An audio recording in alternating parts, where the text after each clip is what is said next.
excited to play with you. Hello, everybody. I realized I didn't have the Twitch open, so I couldn't see when we were going live, but hopefully I'm talking to people right now. Thank you so much for joining us for Gaze and Feys, Treasures and Treason. I am with a lovely cast of characters who I will introduce. I am Taylor. I am over at Hilarity Save RPG. And I do a whole bunch of stuff. I've been DMing a lot more recently, and you'll see me a lot in this next month or so. And I will popcorn it over to Amelia. Hi, it's me, Amelia Malcolm. You can find me at Disabled Dystopian everywhere on the internet. But guess what? At least for the next 3 to 4 weeks, you can find me along with all these people every Monday because it's not a one shot. Oh my god! I have other things coming up that I won't be talking about right now, but yeah. Should I popcorn it or pass it back to you, GM? You can popcorn it to whoever you want. Okay, I'm gonna popcorn it to Blackwell.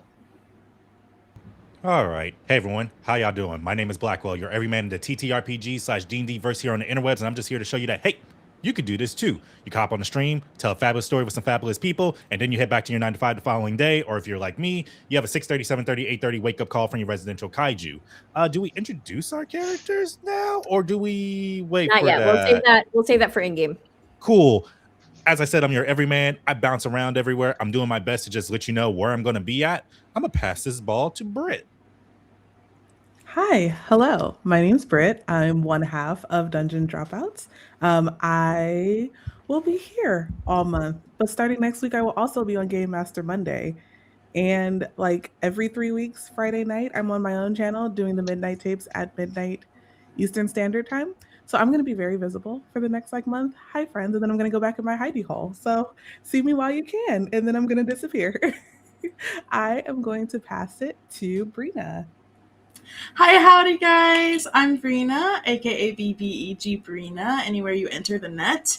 I am super excited to be here, and you can catch me on the Strangers Guild some Sundays. You can also check out some of the stuff that I produce, such as the Power Rangers Invasion Season 2. Awesome. I'm going to popcorn it to Steph. Hi, y'all. I'm Steph. I am so excited to be here. I got knee surgery today, and I'm on a lot of drugs. So if I'm weird, that is just what we get. You can catch me here with y'all, and I'm so excited to play with everyone on Mondays. And every other Sunday, I also stream with Punch and Roll for Initiative, where we play Monster Hearts about some horny monster people who do the horny monster things. And you can find me on the internet at sgodleski and sgodleskivo. Yeah, I'm going it back to Taylor. That's everyone, right? Oh, yep. We got did we get everybody? Cool. We got everybody. So we are gonna jump right into it. Alrighty. A rolling landscape of hills and valleys stretches out beyond the horizon, overgrown with jungle vines and a beautiful abundance of flowers and herbs in all shapes, sizes, and colors. Nestled in the hillside and trunks of great trees is the city of Flora, a capital city in the Emerald Court under the rule of King Rhagorath. You find yourselves in a tavern called the Old Oak, a resting place for many folk who grow weary of serving the lord of the land. In a back room behind a secret door stands a tall man with golden skin and white hair. Horns grow in a halo over his head, and he has donned silver adamantine armor. A great sword is strapped to his back. Next to him stands a towering 8-foot behemoth of a satyr, with large moose-like antlers and heavy cloven hooves. His long wavy hair and beard is speckled with moss and lichen that frames his golden brown face and forest green eyes. He carries a great hammer the size of a small boulder. And in front of them, lit by firefly lamps, is a map of a large castle. And around the table stands our far folk friends here in the faraway. Amelia, what does your character look like? And who are you playing today? So I am playing Nandipa Amazu. She is 22 years old, a 6-foot male, assigned male at birth, but female now, black, like dark brown tiefling with white, pink, and blue spots across her body. Her horns curl back from her forehead, or at least they used to. One of her horns, you'd notice, has been almost not fully ripped off, but there's just like a stub where it used to be, her left horn. And she also is wearing a white, she's also wearing a white eye patch that goes over her right eye. She has pink locks down to her collar, and the one eye she does have is the same bright pink as her hair. And she is dressed in white half-plate armor over night sky blue clothes with a white and blue lined, with a like white with blue trim cloak. And she is hot, very, very hot. And she is sitting there, and every now and then you see her look back towards the door, because outside is an obsidian black shimmering elephant, which was her ride and how she got here. And can you describe to me why the reign of Rhaegorath has impacted this character so much? Well, a true artist has to maintain some of their mystery, but for reasons that you don't need to know, just support. Somebody's got to die. That's true. And another face that we see at this table is Brina's character. Can you describe to me who you're playing today? Yes, I'm playing Amaya. Amaya is I'm still gonna butcher how you say this species, guys. Koravara, basically a half elf. And she stands at the table with her brown, thick hair, very wavy. She has these braids that she has a white lotus flower at the top of. She wears this it's kind of like a go-go outfit, honestly, with these flowy sleeves, and it's all white with a crescent moon cut out. And the underneath is this like galaxy purple kind of color. Yeah, she stands about 5'3". She's a short queen. Just little. So and little. And how has Rhaegorath's reign impacted you? Yeah. Amaya loves culture and understanding people. And more than anything, she loves everything that the moon touches. And so anything that is harmed underneath the moonlight, she feels an intense protection over. So she wants to make things right. And another face at our table is Steph's character. Steph, will you describe who you're playing today? Hi. You see a very tall man. You see Faggio, who is about, probably like 6'6", 6'7", broad-shouldered beefcake, muscles, but also like a belly. He's got very light lavender skin, tiefling, with this like silver hair that's kind of like shoulder length that ends in these like pink tips, these like rosy pink tips.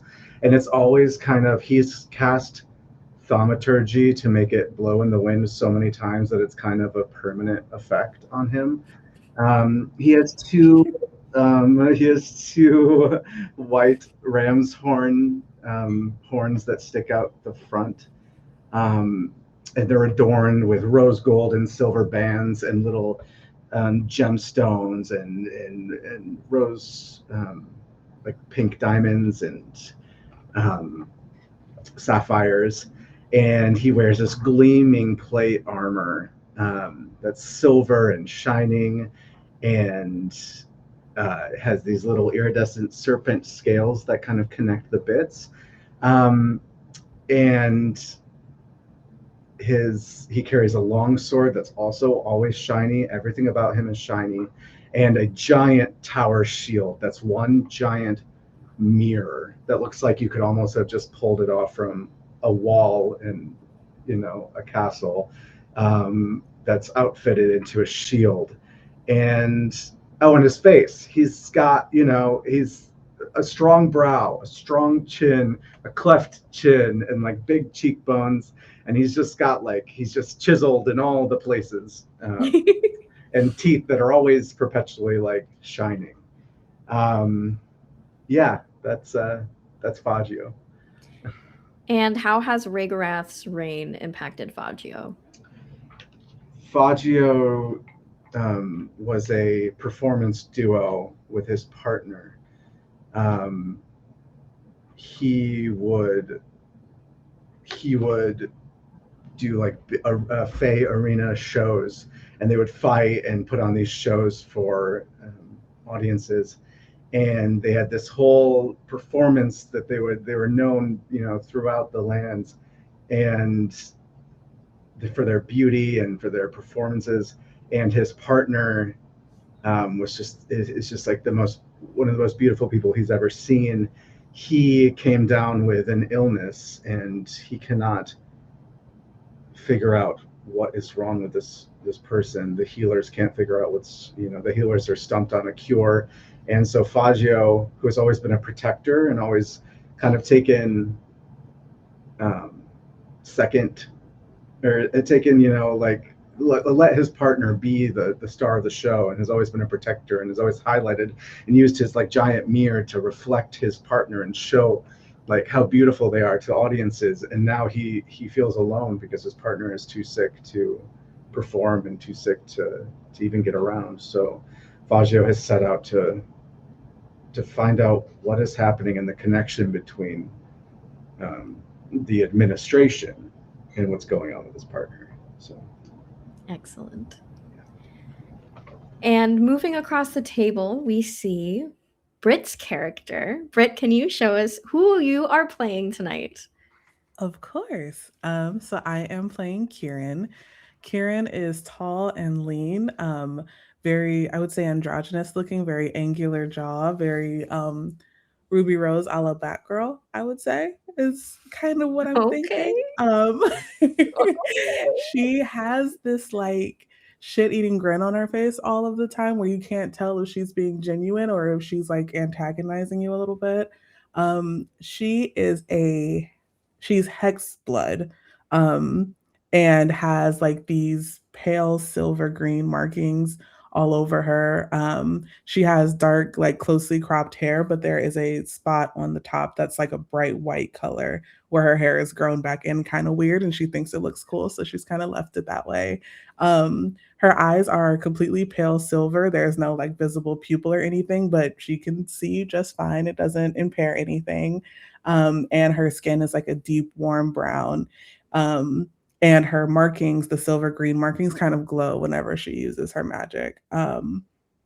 And yeah, she has on like a chainmail shirt with like a button up. Did you know that there's a difference between a button down and a button up? I just learned that this week. So she's wearing I know, right? She's wearing a button up, and she's got like the sleeves rolled up, and it's unbuttoned down to like her stomach with the chainmail underneath, just like dark forest green, black, just very neutral colors, very simple.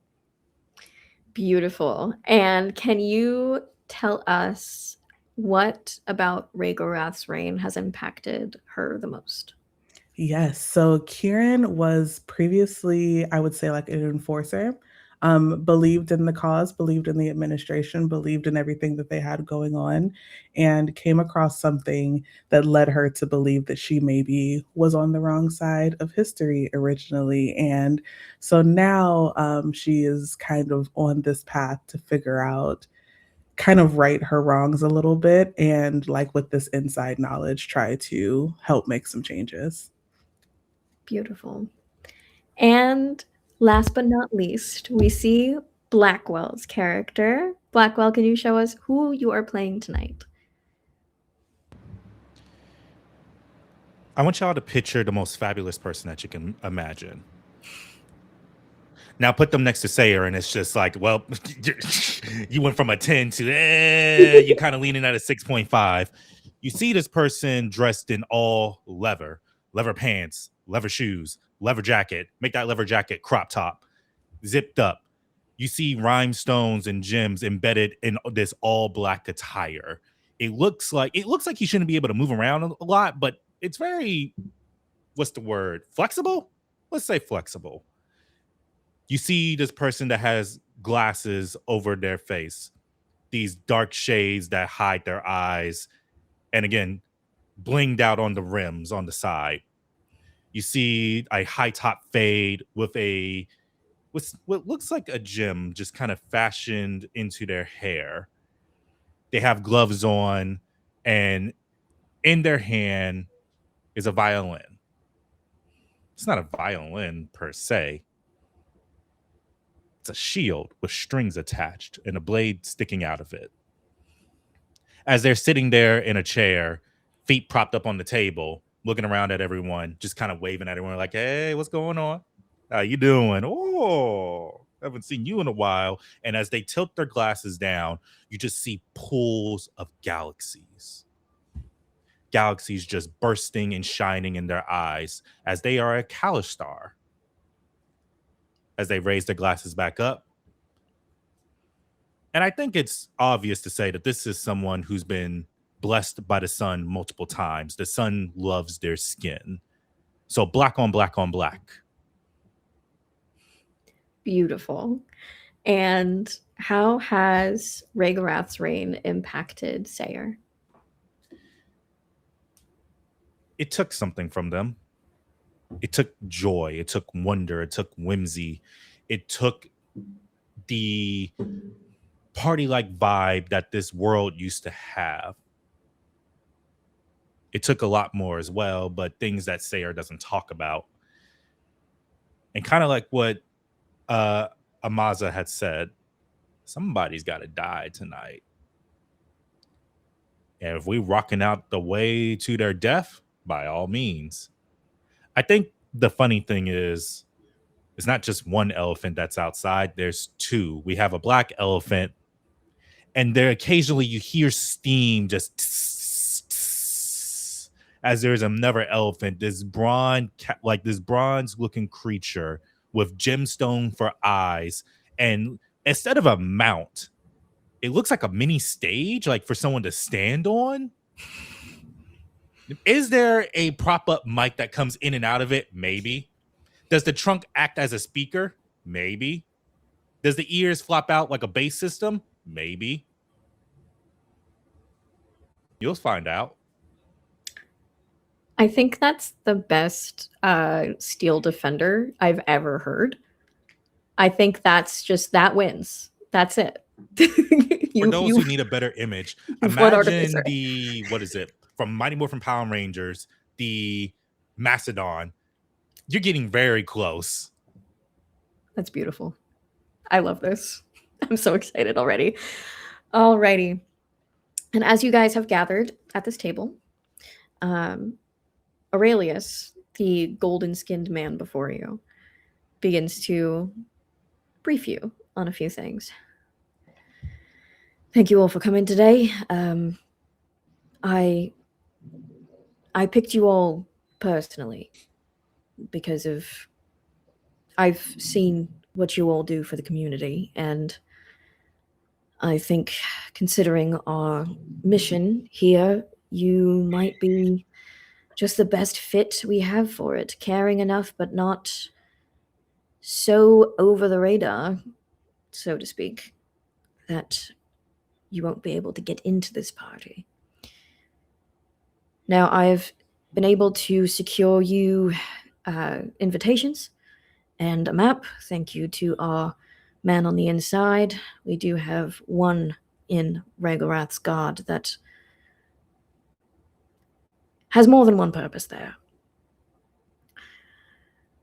So you'll have the map, you'll have the invitations. Do we have any questions? Just one. Absolutely.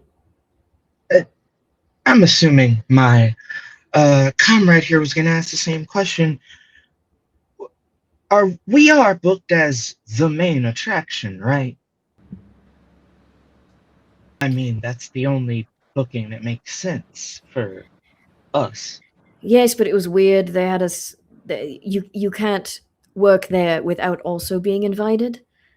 It's strange. They only want the people who are working there to also be high enough caliber, quote unquote, to get an invitation. So they're allergic Okay. to talent. Well, you got an Well, of invitation. course they are. Well, that just leads to another question. Okay, I may have misspoke when I said one question. Actually, that leads to another, which is, how long is the set list we're expected to do? And if it's the whole night, are we just going to be the distraction? Because, I mean, obviously, no one can distract better than Nandi and Sayer. That is what we are known for.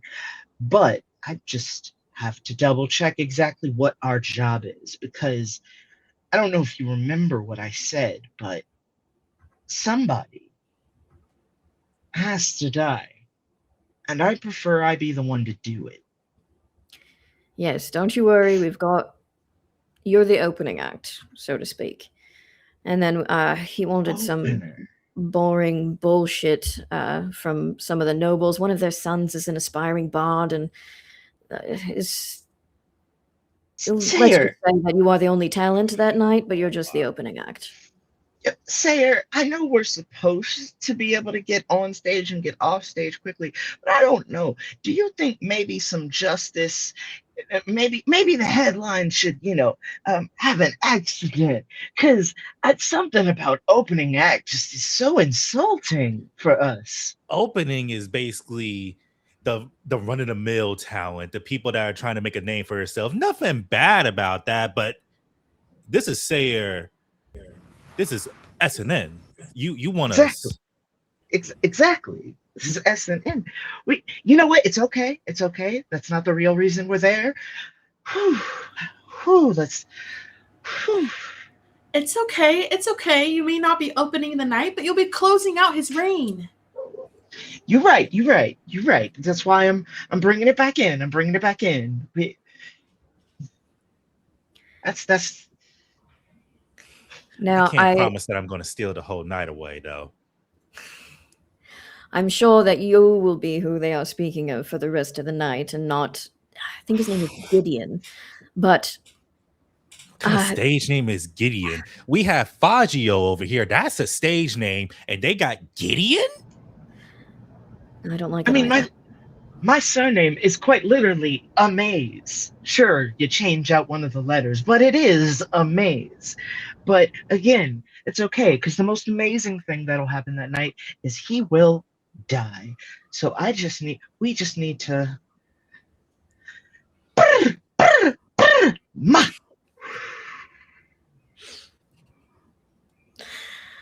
Now, I am going to brief you a little bit, because I understand that everyone wants him to die. I want him to die. But I have to stress, if you face him head on without the shot of miracles, I don't think you'll be coming back. The goal is to get in, get to his hoard, find the shard, and make the wish. Oh, this is a stealth mission. As much as you possibly can.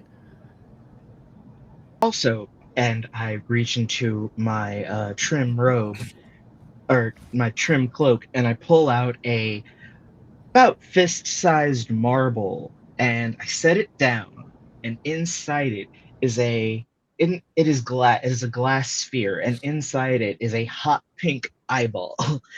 I say, if you need reason to believe him, well, this used to be in my head. I'm a little impressed that you kept it. Why wouldn't I? I'm sure I'll meet a healer who can reattach it someday. I gotta say, only having one eye is fucking with my depth perception. When you gonna Okay. make me? When you gonna let me make you a new eye? I've been trying. You could look fabulous. It could be shining on stage. Your I new pull up signature. the eye patch, and there is a opal that has been painted with pink and blue and white stripes inside it. And I go, I have a replacement for now, but I can't see out of it. And You also, let someone make a replacement before me? I made the replacement, but also it's not sexy. Yes, it looks good, but I wear this because people don't seem to be attracted to the opal. So I'm I can keeping my make it eye until sexy. somebody can reattach it. I put it back in my clothes. No one wants my work. I can make it sexy. You know what? I think it's beautiful, Nandifa.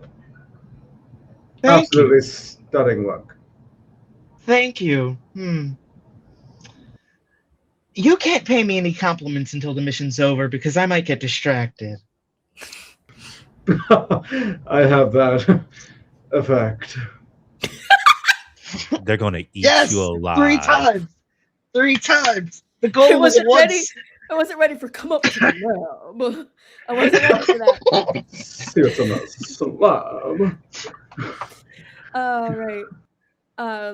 Rathier, who is the satyr behind him, looks over at Sayer. Do you think you could do something with this? And he pulls off the giant hammer on his back. I've always wanted it to look a little better. It's just kind of rock right now. What's your vibe? What's your aesthetic? What can I work with? Or do you want me to just put my own little special spin on it? He just kind of gestures to himself. This, I guess. Looks him up and down. Oh, honey, I'm gonna Big bring it moose here. man Bring it covered here. in moss. Bring it here. Bring it here. Bring it here. He just hands it over. And I have a jeweler's kit. What I'm specifically going to do is attach various gems to this. These gems sparkle and shine when they hit light. So once I'm finished like attaching these gems onto this hammer, I give it a few swings.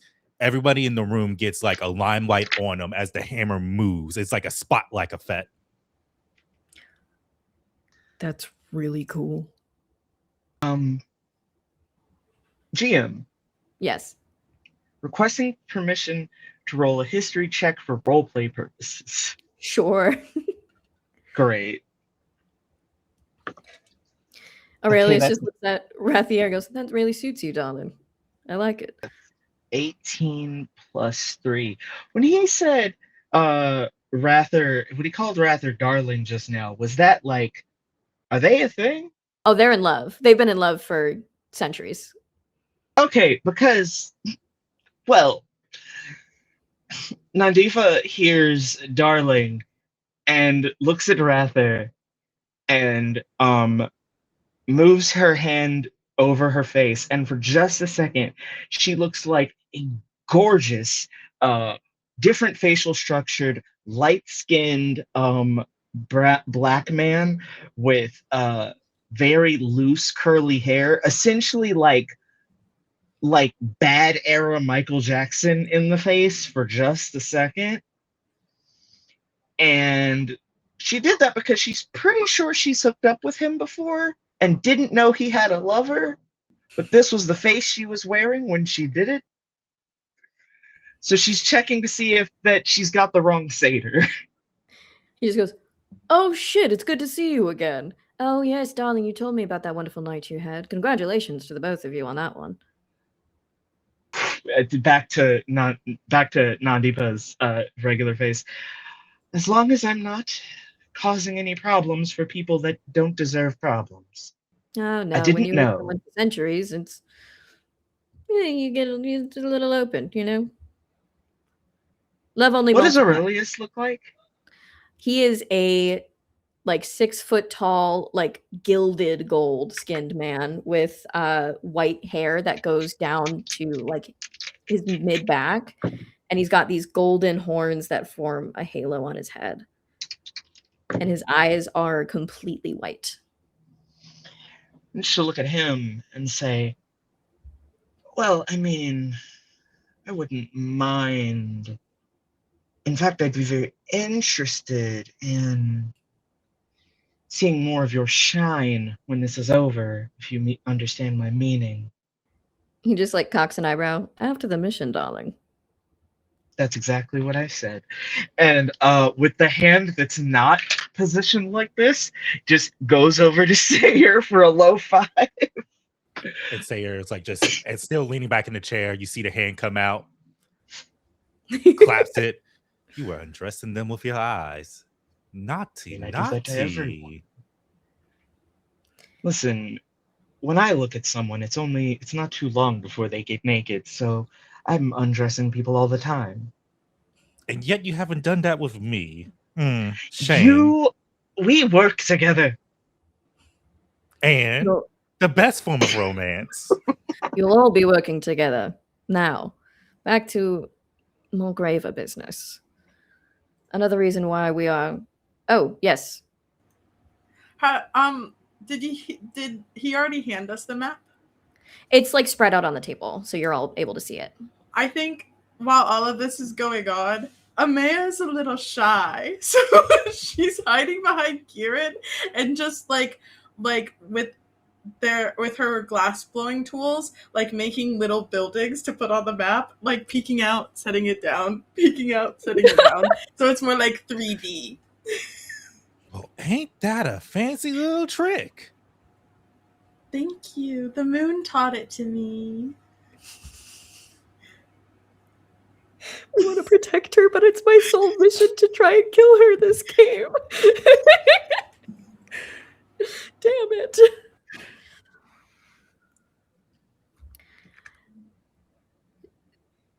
And Aurelius just looks down. You know, we got to call you more often. This is very, very helpful. Thank you. And she just like hides back behind Kieran again. Does she usually do this with you? Are you the... I suppose. Congratulations, you've been dubbed the bodyguard. I can handle that. And I think Kieran kind of steps forward and it's just like, so if you guys are done with whatever you're doing, I think we have a mission to get back to. Yes, a little more information that honestly you just deserve to have. We've discovered a possible cause of the rot. It seems whenever Rhaegorath erects a statue of his image, that town is overrun with it. It seems it could be an effect of his magic or his image somehow. We don't have any real conclusion on that, but there's no way he's unaware of it, as he says he is. The fact that he's only putting up statues in the less privileged towns says all we need to know. So, do your best to find whatever's going on in there, and at least if the mission is successful, hopefully it'll clear up whatever it is he's putting out there. It has to. There's no other way. All right, here are your invitations, your map. I don't know how you're going to transport it with all the glass on it now, but you can figure that out. And dress nice. That's to be expected. It's his centennial jubilation, but you blend in a little bit. Honey, do you not see us? And Sayer strikes a pose. He just hits the Amaya claps. Nandipa gets up and spins, does like a furl of the cloak, and her whole body turns into like skin tight blue jeans that are loose at the bottom with combat boots, a white tee that's a really normal white tee but for some reason just looks sexy, and like an open denim shirt, very much You Make Me Feel era Michael Jackson. And it's just like I always look nice, and then Amaya claps does a again. does a spin move, and when he does a spin move back into the chair, and then she's back in her armor. Darling, you are all beautiful, but I meant more. This is a masquerade ball, and if you go in a t-shirt, you're going to look a little out of place. Oh. You all look mask up? fantastic, always, but mask up, the ball gown, dress, suit, whatever suits your fancy, as long as it's fancy. Amaya. Yes. Woo! What's your favorite? My dice tripped at me. I'm so sorry. She almost dropped her glass. What's your favorite color of glass to me? Probably a gentle yellow like the moonlight. Oh, I've never thought of the moonlight as yellow. How lovely. And she does a turn, and she is in like hot summer orange ball gown, but strapless. Her boobs look amazing. It's strapless. Yes, this is a fit where the fit is really just the titties. But it is a like burned orange. It's almost Belle from Beauty and the Beast, but like cunty. Cunty Belle, I love it. Well, I'll leave you to it. Can you make a mask for this? Yes. She starts blowing glass at the corner behind Kieran again. She takes out 10 gold and hands it to Kieran. What am I supposed to do with this? Pass it to her. I don't know how she is about physical touch, so I'm just trying to be respectful. Oh, okay. That's She trusts you, so.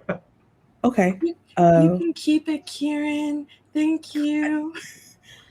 I'm just gonna hand it back. No, need this. This feels arbitrary considering what we're about to do, and then she's gonna put it back on the table.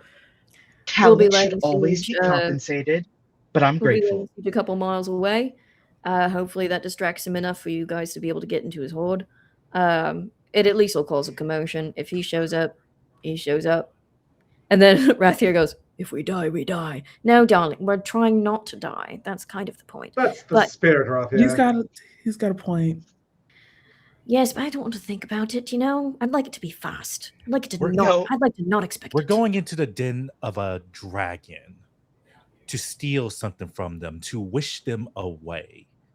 There's only two outcomes. Love we either succeed or we never see the sun rise again. Or for you, in your case, Amaya, the moon rise again. So in other words, we have zero choice but to succeed. Besides, how can I throw a fabulous party if we don't? And also, here's the thing you're all forgetting. We are no longer just individuals.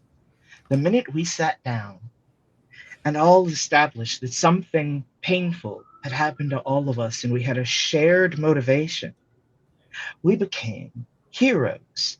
And we know what happens to the heroes worth talking about. And I guarantee we are all worth talking about. Heroes worth talking about win. During that whole thing, I'm like blowing air into your hair and your like clothes. So you're like blowing a little bit in your monologue. I'm like shining. I have my shield out, so it's like shining light on you a little bit, like the spotlight that. And then beautiful. And then I say, so we are going to win. And besides, if any tragedy is going to happen to this victory, and there's some poor hero that people will talk about forever when this is over, it's gonna be me, none of you. You better not die. None of you better die. Let's not pick the martyr at this table. I don't like that talk. Well, They we're gonna enjoy head being the out. martyr. It's a stage thing. They It's a enjoy being joke. the ritual sacrifice. It's a Have you not joke. seen one of our numbers? I have seen your numbers, and it is. I don't sit in the front row anymore. My apologies. It's just too much of a splash zone. But So you have been splashed.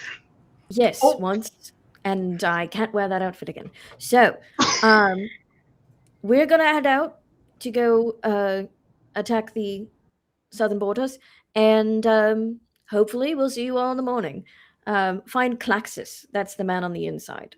If you find him, he will help you. Claxus. Nice name. Fun to say. Claxus. Claxus. Before they leave, can I just go up to the two of them and, oh my gosh, can you move a little faster, please, when I'm pressing buttons? That'd be great. Can I go up to Rothier and Aurelius and, sorry, I was just vamping for time while I looked at the spell.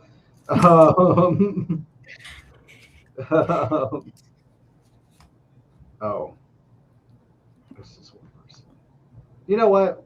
Sure. I'm gonna. So sorry. Never mind. They changed this. I thought it was a different spell. You know what? I go up and I put my hands on their back and I say, "Don't die." As Fagio says, "Don't die." I blow Aurelius a kiss, and in doing so, they get a bardic inspiration. Aurelius catches it, and like as he shuffles his hand, he blows it back to you, and you are all coated in like golden glitter, and you are all blessed. Oh, let's add that 1d4. Later, darlings. And they walk out, seemingly to go fight some shit. You hear like an eagle scream and wings take off, and it's a lot happening. Beautiful. So, Kieran, Fagio, do you have outfits for tonight? Yes, of course. And she's gonna reach into her bag and just pull out like a simple suit. Like I've been preparing for this for days. Do you have transportation for tonight? They're called legs, and I'm gonna use them. I will say it would be odd for you to arrive on legs. So are we all not going as a group? Because if we're going as a group, I am definitely going to be riding Vombo. So it would be quite odd for Vombo. Yes, the obsidian beauty outside. Did you not see my friend? You're riding in on an elephant. My elephant, yes, Vombo. I tried to do an elephant, it didn't work. On a was one. stealth mission, you're riding in on an elephant. Reminder, I'm supposed to be the distraction. We are performing there. We're the distract. It's always you. Did you forget that? Do I not exist? No, of course you do. Am I not a stature of beauty and elegance? Of course you do. I am nothing without you, and you are nothing without me. I was simply explaining why I was arriving on an elephant for a stealth mission. I assume you're arriving on your elephant, which is different from Vombo. Who said anything about going in on elephant? Well, you do like to take our stage everywhere you go because it does make sense. I just simply went with your previous logic, my friend. I'm so sorry. Yes, there's no point in stealth when you are celebrities. Fair. So, with that being the case, I think me on my legs makes the most sense because I shouldn't ride in with you on an elephant if I'm stealth. Do we have a way to communicate with each other if we don't all come together? Well, A telepathic link or those special rocks. Oh, that's a good question. Above table GM, can we all say that we have sending stones? You were all given. Hold on. Whoop, Hold whoop. We might not need. Oh, We may not need. We may oh. not need. Ooh. Because I have an ability, but I do too. So I can make a I can make a token for a telepathic message and it'll go within 10 miles. But it doesn't say that they can speak back. It just says that I can send a message. What's the ability called? Telepathic message, eerie token. Yeah, that's a one One-way street, right? I have Mind Link, which is it's a range of 50 feet. When you're using this trait to speak telepathically to a creature, you may take a magic action to get that creature the ability to speak telepathically with you for 1 hour. But that's only two people. That's And only 50 feet, yeah. Well, if the two of you are together, and I'm assuming Amaya will be with me, Yes. so then you would only need to give two people a link, so that should work. If we look at the map, is there any indication that 50 feet? Because 50 feet in a Not that ballroom far. performance area, it Yeah. feels like 50 feet is smaller than the ballroom. Right. So Yes, as you're looking at the map, you can tell that this place was definitely built to be housing a dragon. It is as large as need be for him to fully stretch out his wings in any given space. So this is a massive, massive place. okay. So could we say we have sending stones per se? You were each given like a piece of jewelry that has one charge of message. Okay. So Is it message within sight? Or do we just rule of cooling that it can just do it? I'm so sorry. it's like message, but something that you can relay to the party once. Okay. So each of you can tell everybody something once. Beautiful. Because I was going to say, I have the cantrip message, so. I think I do too. It's like a telepathic link, but they're all linked together. So you'll have like the ability to relay information in that way, but you can only do it once. Is there a word limit? No. Okay. Beautiful. So it's not sending. We don't have to count our words. We don't have to do the finger counting. Yes. But yes, it's like one person speaks out. At the end of their speaking, it is done and the charge is gone. Okay. Beautiful. I will ride with the two of you as your guard. That way I don't have to put on a suit or whatever over this. Of course. We need to see this fine display of they look you up and down, of a man.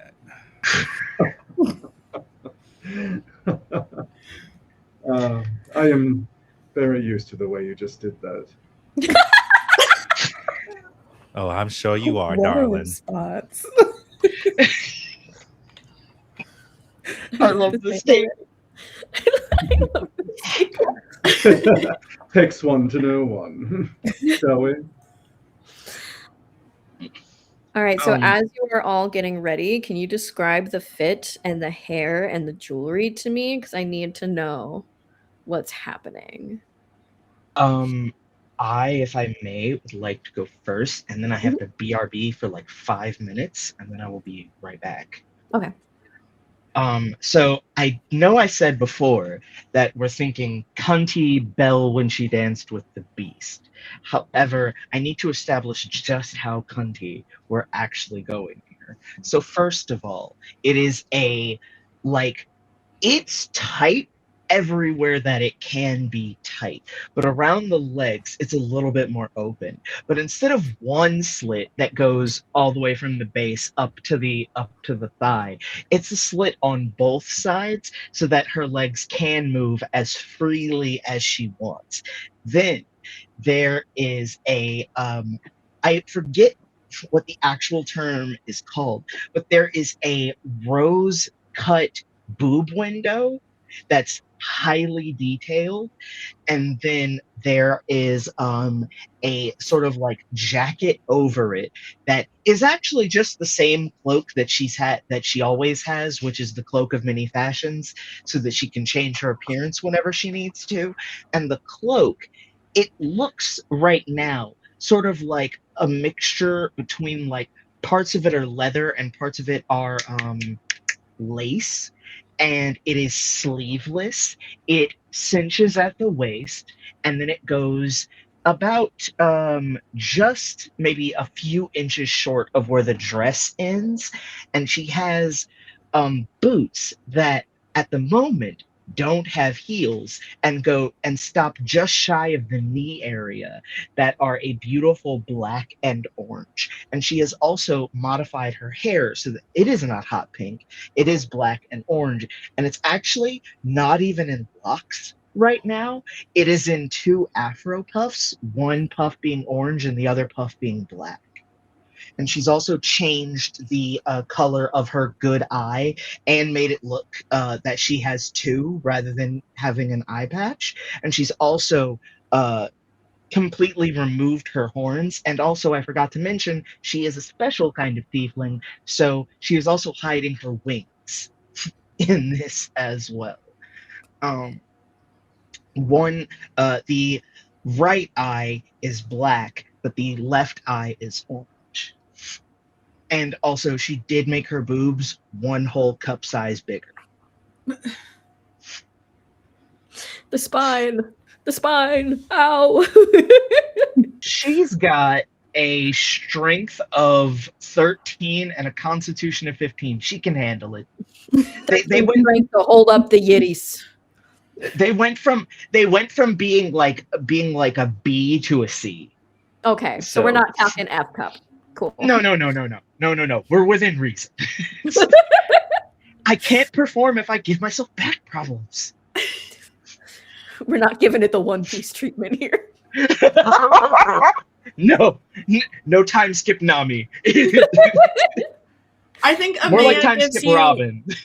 a mask that's like glass, but it's one of the stick ones, and it's like swirling up, and it's that like light yellow color that she was talking about. But it kind of like gives you a little bit of like a cat eye, so it's kind Beautiful. Beautiful. You see her her take out her calligrapher supplies and sort of like do a little bit of a black ink design on it with your permission. And in Elvish, under the eyes, is written very thin. So it's almost not, it's like once you get close enough, you'll be able to read it. It'll be visible. But from a distance, it just looks like an artistic design. But what it reads is, "Be worth my time." Okay. I will be right back. Alrighty, let's hop over to Amaya. What's Amaya wearing tonight? Amaya, to get ready for this moment, she sat out in the moonlight and she contemplated. And she like traced her skin where all the constellations were and started like pulling stars from herself. And so her like base clothes that she normally wears kind of just extend with stars. And she pulls on like a string from her waist and it wraps into a skirt. So it's basically like the moon and the night have drenched her in like this, not galaxy-ness, but like when you lay down in the middle of a field in the middle of nowhere and it's like the blue black with the stars and the moon. That's what she's wearing. So pretty.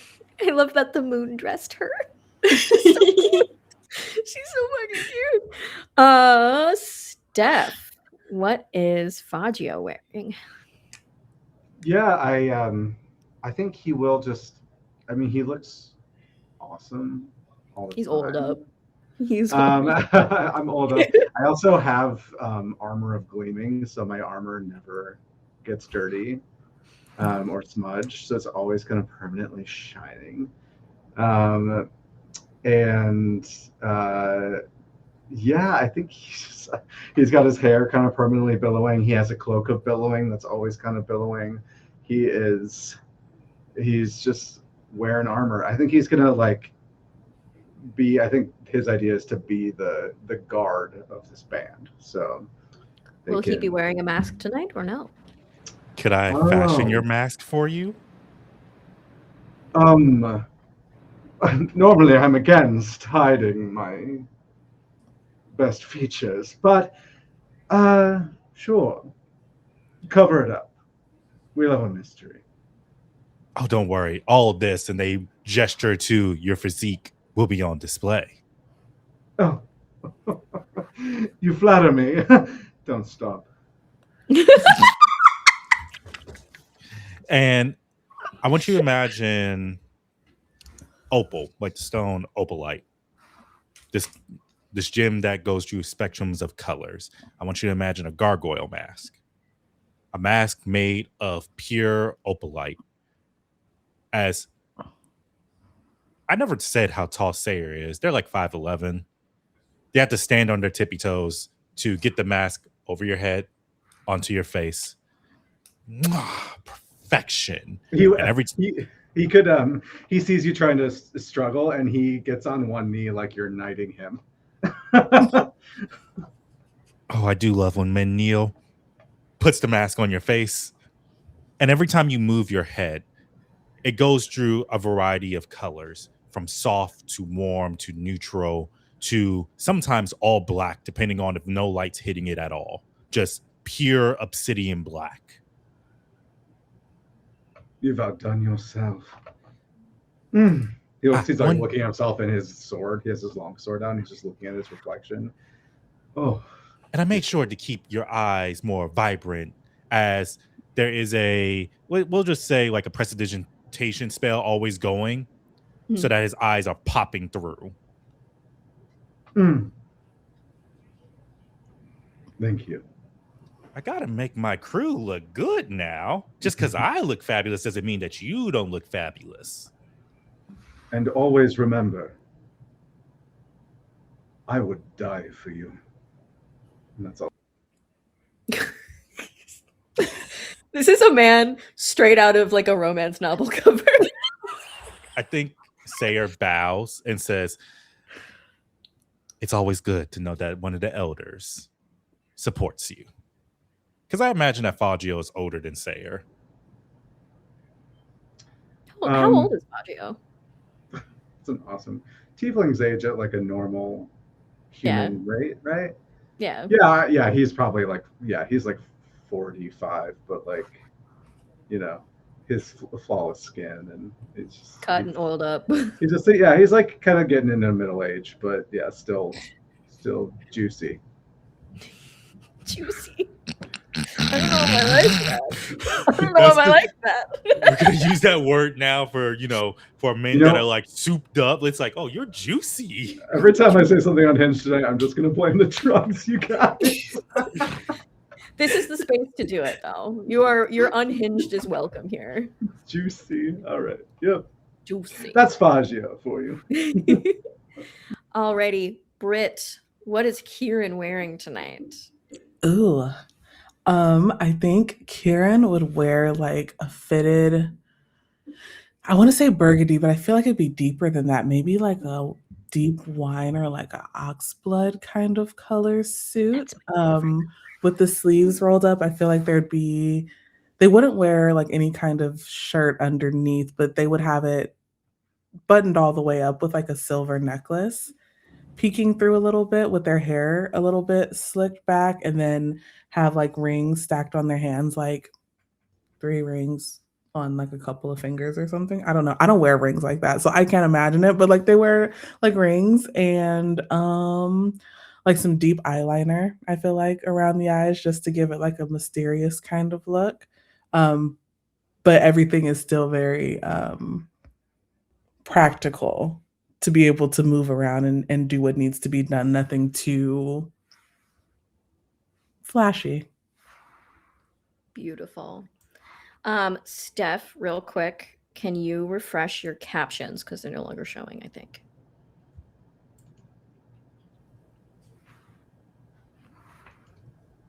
If I may,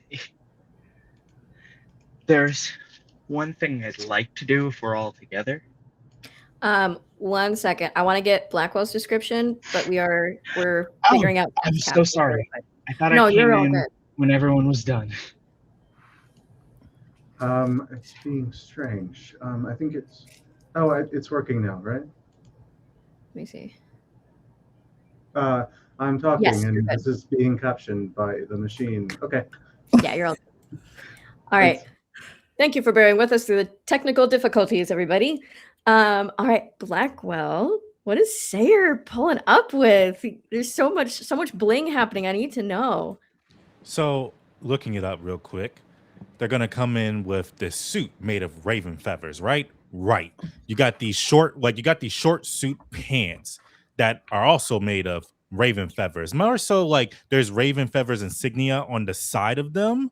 You got these high top boots, like laced up, strapped up around them. You know what? We're gonna make do we want them to be thigh high or do we want them to be calf length? What's the table feeling? Thigh high or calf length?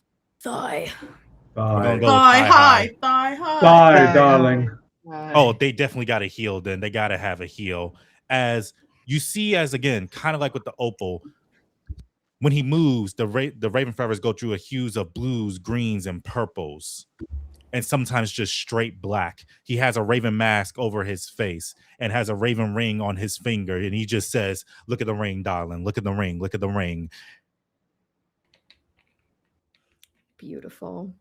Everyone's throwing so many looks tonight. I can't wait to describe people that are actually at the party too.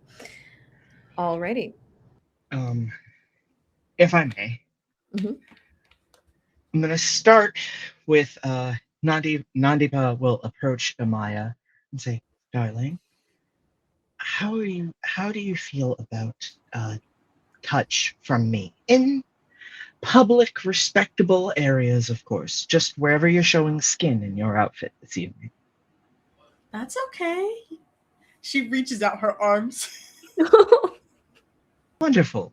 And I'm going to take a fun little item I have here called Cream of Ooze Moisturizing Face Serum. When you apply this light pink cream, it causes prestidigitation-like effects, cleaning any grime or dirt from your face or another equivalent-sized area of your body you apply it to. I would like to, if I could, twist that prestidigitation-like effect from cleaning, because they are clean, to simply making different parts glitter and shimmer and catch the eye. And specifically, if I could, I would want it to reflect moonlight in a way. Oh. We have magical body glitter. This is a gay show. It's never going Funny to come enough, off. It's going to live on you forever. above table, this item became available in Humblewood. I don't know what those animals need with ooze face cream, Why do they but need creams? but that's where this comes from. You're like, And- is that the cream of ooze moisturizing serum? Fenty. What does this world of squirrels and hedgehogs and fox creatures need this for? No idea, but yeah. You tell her also- that it reflects moonlight. I'll just let her find out. But I will also do one more thing because I have to, which is I will say, you look absolutely ravishing and beautiful, like the moon's most perfect child. I have to admit, I thought of something for you to wear, but your choice is definitely better. And she's going to show you a drawing that she did, because she can draw, that basically looks like a Sailor Scout uniform. Oh, I like the hat. And then she plucks a star from her and wraps it around her head. And she has like kind of an ornate sailor hat. Beautiful. Full above table, this was a Sailor Moon cosplay she was thinking of putting you in. So Sailor Moon. I had to. And she just goes, such a darling. May I ask, how old are you? And in relation to how you age or how I age? How I age? How you age? I would say 22. Understood. Child. Nandipa is 29, and all thoughts of non-physical romance just completely evaporated when she heard this girl is precious baby age. I feel like Sayer comes up to you and whispers in your ear, I could have told you that. That was off rip. That said child from a jump. That is a baby. I thought so. I just wanted confirmation. That is a sweet sunchild. Moonchild, that has never you seen a mean. winter. You're right, Moonchild that's never seen a winter day. Now, And she how never old will. is she in her years? That's my question. Like, I think like at least 200. So still, baby. This baby. She's like, I've That's seen always video been- moods, but in your perspective, I'm sure I'm a baby. It's like the Freerin effect. Or Grogu, for that matter. It's so weird. Elf age is so weird in traditional. Lobster rules. Unless something kills you, you just keep going. I think Fagio will walk up to Kieran and be like, darling, I can't help but notice you're being left out on the flirtations. Would you like someone to tell you how beautiful you look tonight? Because this ensemble, stunning. I appreciate that. I am a little focused at the moment. That's all. I'm fine, I Oh. promise. I may not look it, but I'm monogamous. But I think you're beautiful regardless. Well, thank you. I strongly appreciate that, I think. Did you say that? Before we leave, Did you say that Kieran's go. dress was red? Yeah, it's like like a deep burgundy color.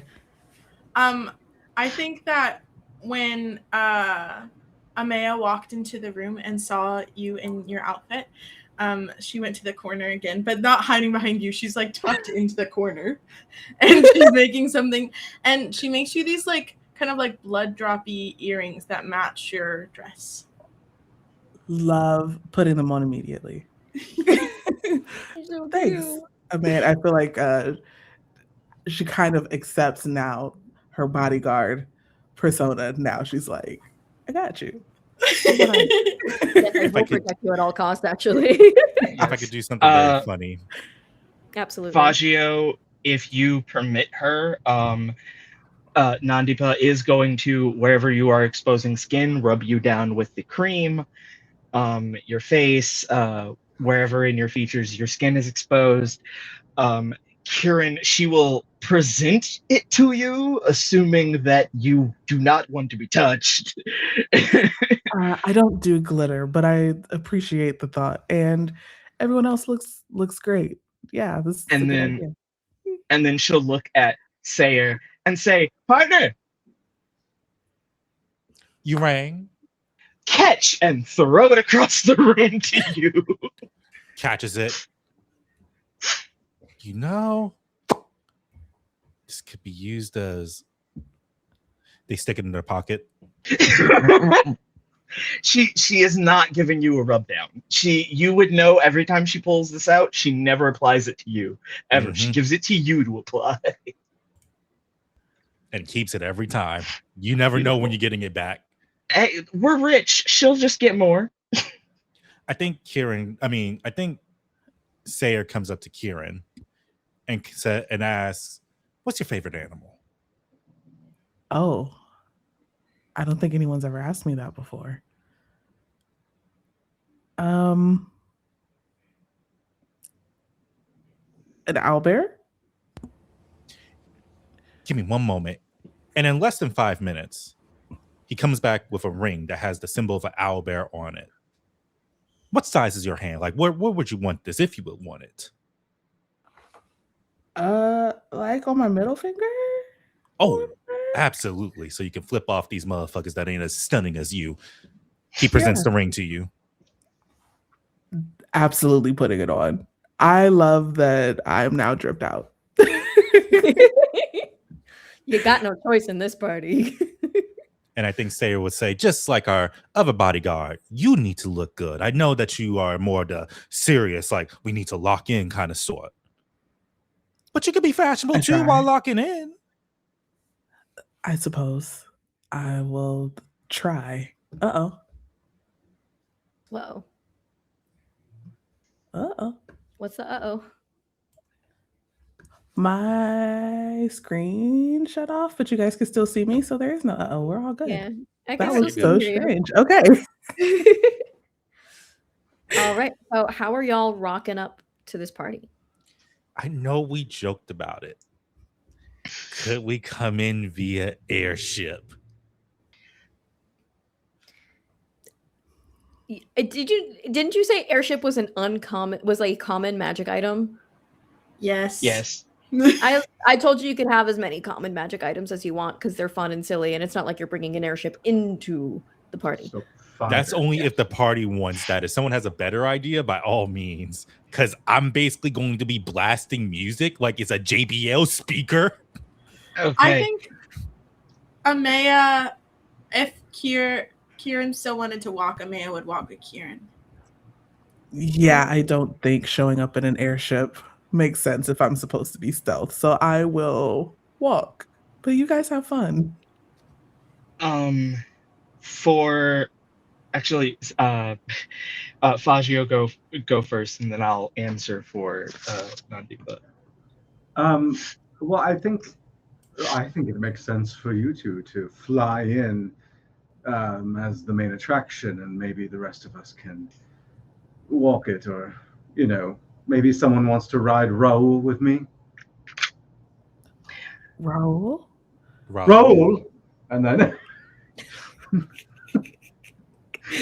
we we're in a back room of a thing, right? You're in a tavern. You're in the back room of a tavern, yes. And you see, like over the garden wall style, a horse just pokes its head in through the window, and it's a beautiful white, essentially My Little Pony grown up unicorn. He tries to stick his head in. He keeps hitting his horn stuck on the wall outside, so he has to duck in and sticks his head in, and his mane is glorious pearlescent, changes colors in the light, and Raoul just ooh. Sire, my head does not fit through this window. Raoul, you speak? Oh, I'm kidding. It's fabulous. It's funny every time you do it, sire. No. Oh. How many can... Raoul, would you mind... terribly. Me and maybe Kieran or Amaya shall ride you? Is that... all right. Whatever you require of me, I can carry all three of you at once. I am incredibly strong. And he swishes his hair. This is a draft horse. Yeah. For war. Thick. I love this horse. Yeah. Oh yeah, he's in the way that I am thick. Raoul is thicker. I love this horse. For Sayer. Nandipa is going to pull out 1 second. I need to double check what Nandipa is going to pull out a die. It is a 6-sided die. She's going to pull out a d6. It is pure glass, but the numbers are painted in amethyst paint. And she's going to say,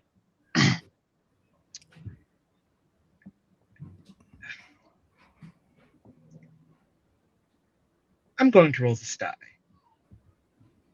If it lands on an even number, we'll take the airship. If it lands on an odd, we'll take Vambo. What do you say? airship or strolling up with 2 elephants? Roll it. Both are fabulous. Beautiful. So this is an item that I love called Charlatan's Die. Whenever you roll this die, you can control the number it lands on. You charlatan, you charlatan.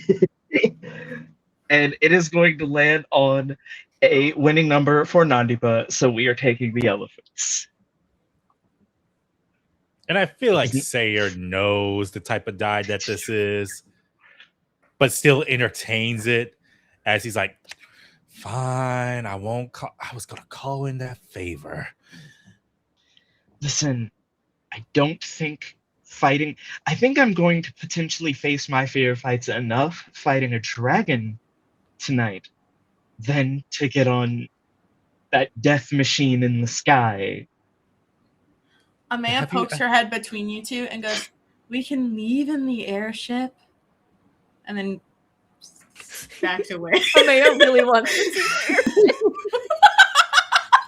airship. You know what, Moonchild? I like your idea. Yeah, Victory party on the airship. I was like, oh yeah. Let's go with that. Unfortunately, I can say no to Sayer's face all the time, but apparently I can't say no to yours. Just Well, leave now it that alone, we've got that all. baby. Well, now that we've got 200-year-old that all. bank. Well, now that we've got that all straightened out, I guess we should probably get moving. We've spent quite a bit of time getting ready for the ball. Kieran, our True. taskmaster. So right. Well, someone has to be. Clearly. Every show needs a stage manager. And as you pile on either a unicorn or a giant obsidian elephant, you travel off to a palace that you could see no matter where you are in the faraway. It is that massive. Arriving at the front gate, it is not a gate. It is a mountain. And as you present your invitations and the doors open, which take 6 people on each side to open, you see a large palace fit for a dragon with grand open entryways. Every inch of the building is encrusted and engraved in mithril, gold, silver, and jewels. Canals of molten copper are used to travel between sections of the palace for those who are not as big as a dragon. Large and armed gondoliers are tasked with taking far folk to and from their designated places within the building. Each door is a large arch with an arcane force field that automatically reads what weapons and magic items a person is wearing. They are not confiscated, however. Rhaegorath is far too vain and powerful to be afraid of a little violence. And so as you step through this kind of purple, shimmering, like force field in front of you, you feel like a tingle everywhere, and your magic items and weapons glow for just a short second, and then they fade. The whole palace, you can see, is protected by a powerful arcane security system that utilizes pixies in a crystal orbs who have a constant scry spell set upon them that Aurelius told you lead back to an orb in a security room where a group of wizards oversee the palace. So in the corners of each of these grand rooms, you see these crystal orbs with these small creatures with insect-like wings and long pointed ears and a turned-up nose and large insectoid eyes kind of staring out at you.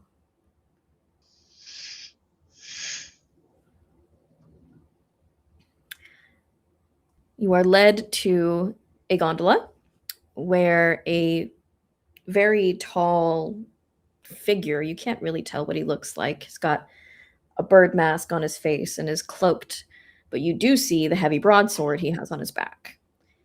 As he paddles you through these incredibly warm, molten lava canals and leads you to the main ballroom that is bustling with people.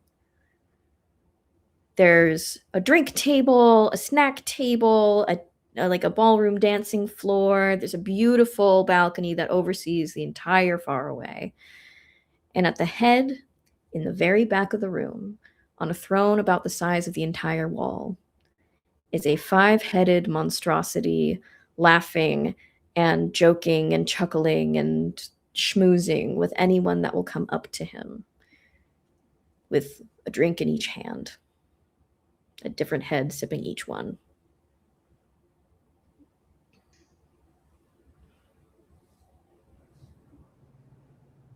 I remember when he was just a sad little stage actor.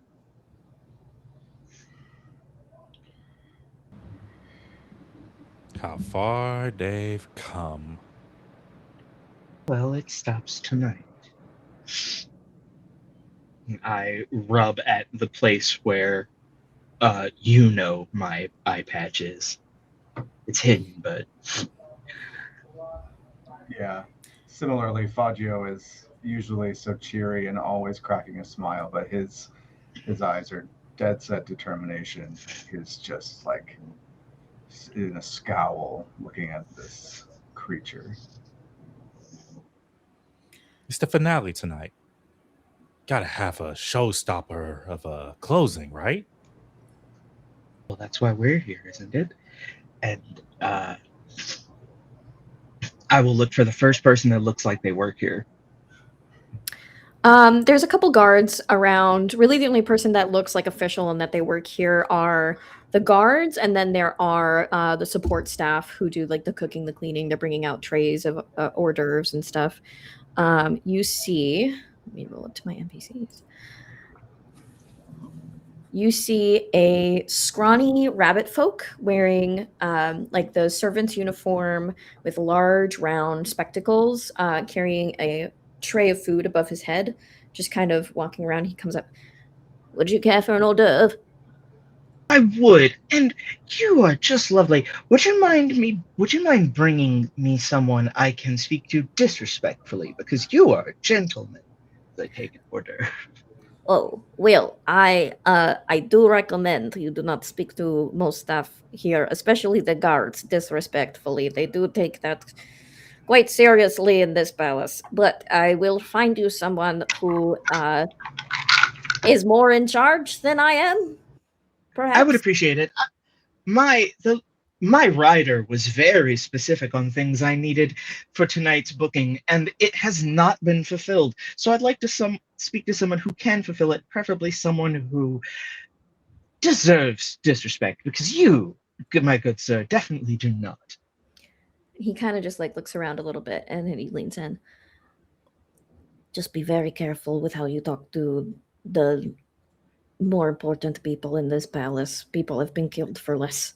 And you look Oh, like the talent can disrespect anyone anyone they like. It's part of our charm. Charm will not get you very far in here. And he looks around. He says, "Good luck. You seem like a nice lady." And he hops away with his tray of hors d'oeuvres.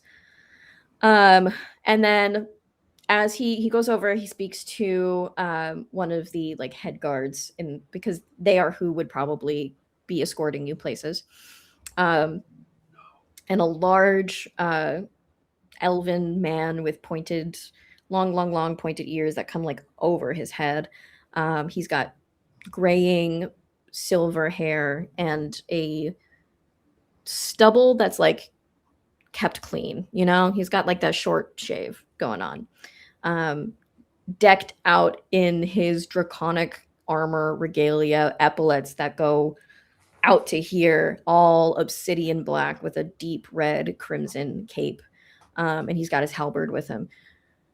Are you the talent? Yes, I am. And I have to say, there were specific requests in the contract agreement for this evening, and yet I see none of them. And what requests were that? Well, first of all, where's the 1,000 gold? We said we'd accept it in 100 platinum, but we have yet to be compensated. And we did say that 1,000 gold on arrival for performing for such a magnanimous yet knowingly dangerous being was a requirement. And also, I hear we've been moved to openers for some no name. I'm going to have you roll me persuasion. Beautiful. Or intimidation, whichever one you think. You know what?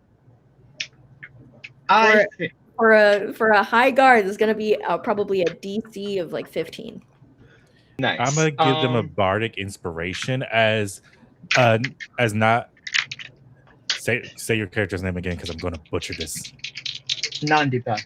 As Nandipa is talking to them, say it's just behind them. They take out their sword. On one side, it's a blade. On the other side, it's the bow. As they start just lightly playing dramatic music behind them. And I believe my bardic is hold up. Let me make sure. Is it a D6 right now? Let me see. I don't need the bardic. I was gonna also With modify D6. you. Oh, you. I don't need a bardic because that's a dirty 30. Jesus. Oh my. Never mind it. I rolled a 19 on the die and I have a plus 11. He's just gonna Persuasion. still do it for a dramatic flair, Persuasion? just like Yeah. Actually, no. Performance. I am putting on all the dramatics of an artist who has not gotten what was agreed to. He stands there as you're talking. You can tell his eyes like glaze over. Like, why do I have to be the one to catch all of this? And he goes, yeah. Excuse me, are those overlong ears not hearing me? Where is my chocolate?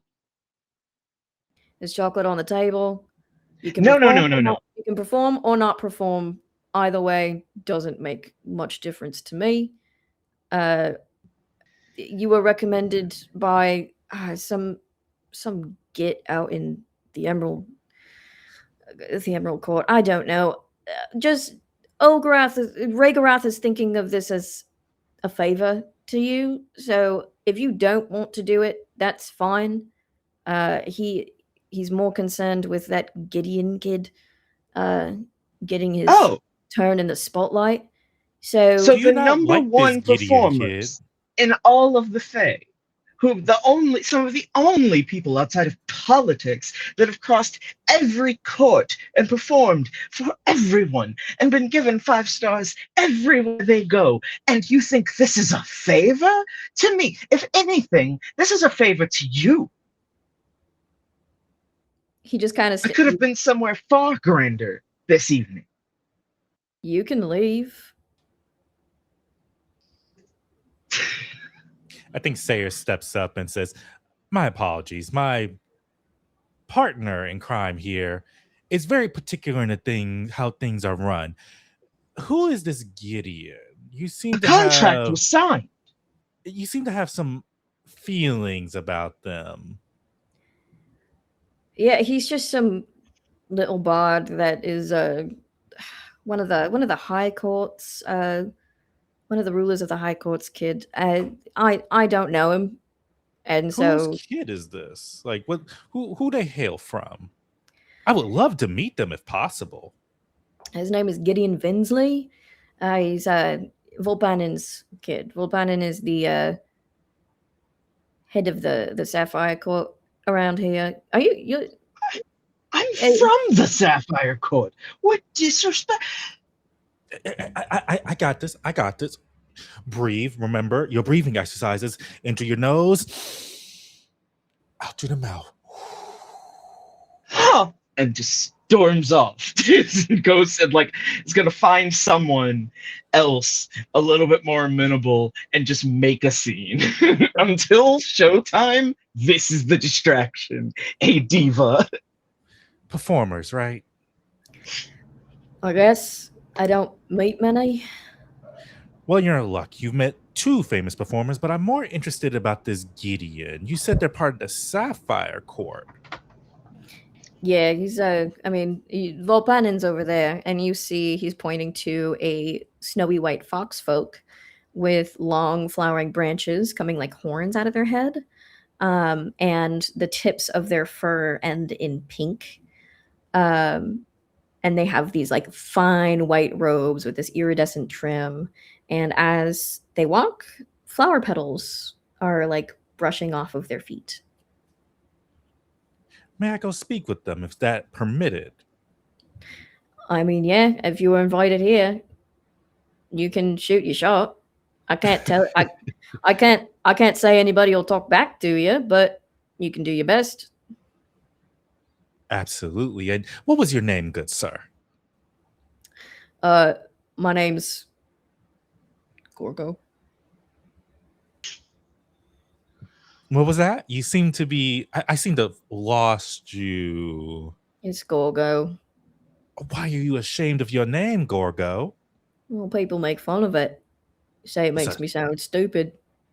It's a strong name, a stern name. You should feel proud of it. And I'm trying to get on their good side right now. Well, thank you. That was very nice of you. You might want to tell your friend commotion is not the best thing to be making here. Too much commotion and Regalrath will kick him out real quick. Tell me about your boss a little bit. Like, what's the worker life for you like? Are you good? Are you okay? Is this something that you could talk to me personally about? Or is it like, Well, keeps my family fed, which is important nowadays. And, well, he's not a very nice guy, but I don't really have to interact with him too much except for like a monthly meeting. how does monthly meetings go? Are your feelings heard? Are they like addressed, or is it just do your job? He just kind of tells us what to do. And then I just do it because otherwise I don't have a job. I might have a job for you later if you're interested. You just seem like a well-established man, someone with a lot of strength, a lot of power, that deserves a little bit more respect. But I can spin back to you another time if you would so please. Roll a persuasion to kind of try and poach him almost from his job. Let me see, the DC for this is going to be like 12. He's not dedicated to the cause. 25. Bards! Fucking hell. Well, as long as you don't go around telling everybody, I guess I could meet up with you in a little bit. If I don't do my rounds, I'll get hit with a fireball, and that's it. Go do your rounds. Go do your rounds, and remember. And he tips his glasses so you can see the swirling like cosmos. I'm here if you need me, big fella. Gives him a wink. You're a very nice person. Thank you. He just stands a little taller, and you hear him. I'm like, I'm Gogo. I'm Gogo. As he walks away. And Sayer's gonna go find you said their name was Volpanin. Volpanin. As you go off to find Volpanin, I'm going to say what Amaya, Kieran, and our dear friend Fagio are doing. Good question. So Kieran has the background faction agent, which means that I have access to a secret network of supporters and operatives who can provide assistance. And one of those things they can do is provide information. And it does make it very clear they will never risk their lives or reveal their true identity. So like, I don't know them, but I would like to go in and try to find one and see if we could get some information about like where we should be going, or like, I'm trying to think what would be useful. Maybe like a schedule for like the guards that are doing their rounds and stuff so we can avoid them maybe. Absolutely. Give me, just because everyone is also masked up, I'm going to have you give me a perception check. Perception. Cool. Okay. Oh my God. Perception is, okay, not bad. Okay. That is a 16. So you almost don't catch it, but there is a certain kind of filigree that these folk wear. And on one of the guards, you can see is a tall, like gold dragonborn, and he's wearing a chain with a symbol of that same kind of like filigree pattern. Ew. Okay, so I think Karen's gonna make a straight beeline. Before that, she's gonna go, Emmaus, stay here with Fagio, okay? Fagio, I'm trusting you to keep her safe. With my life. I think I believe you. And then I think Karen's going to head over to the Dragonborn. Say, I should have thought of a code word before this. Pistachio is the code word. He looks down at you. Well, pistachio is my favorite flavor of ice cream. Good to What hear. about you? I'm more of a chocolate girl myself, but we all have Understood. our preferences. Schedules, do you have them? And he looks around at, he goes, "Ma'am, I'm sorry, I'm going to have to confiscate your weapon." And then he pulls you into a like side alleyway coming off of this ballroom. And he goes, "Let's not ask that out in the open. Yeah. That's fair. Aurelius sent you, right?" Yes. "Yeah, Claxus, nice to meet you. I've got, let me see." And he pulls like, he's hidden it like under his armor in like the hardest place to get, and he's like yanking it out.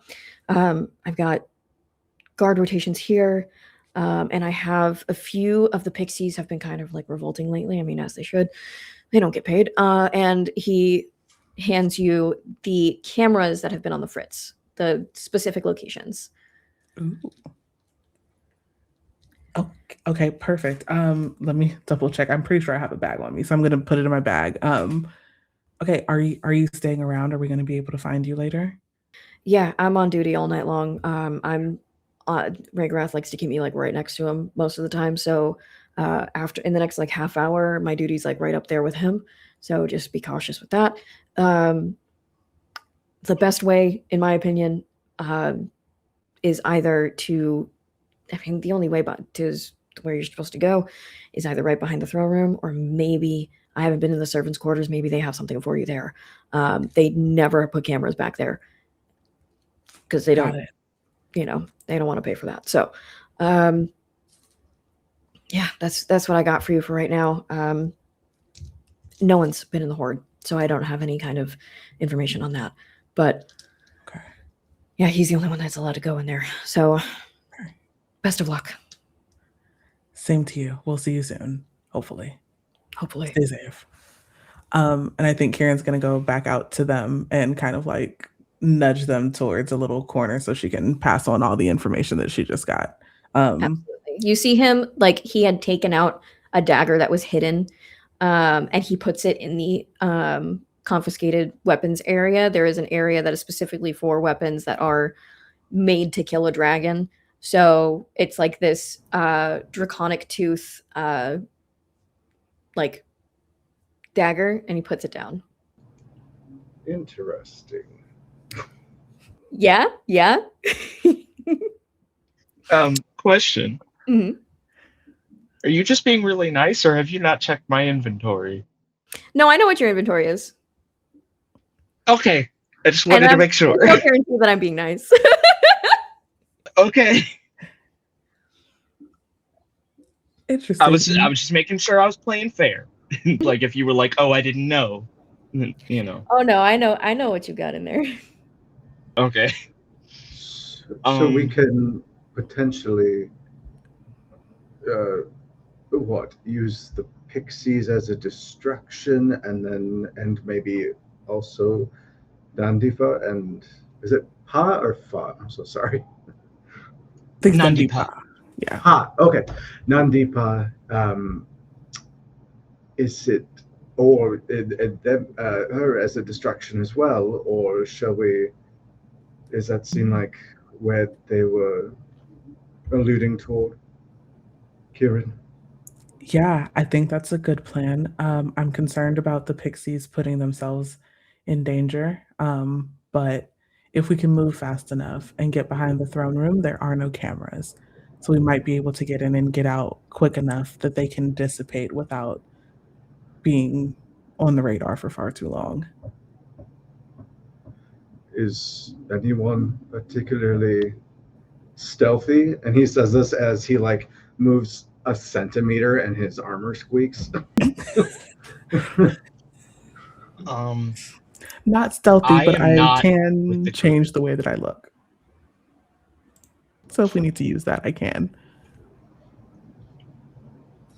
Not And as you are stealthy. all as you are all conversing in the corner, you'll hear one of Ragorath's 5 heads go, "Where are my performers? We have an opening act to start. Everybody needs to dance."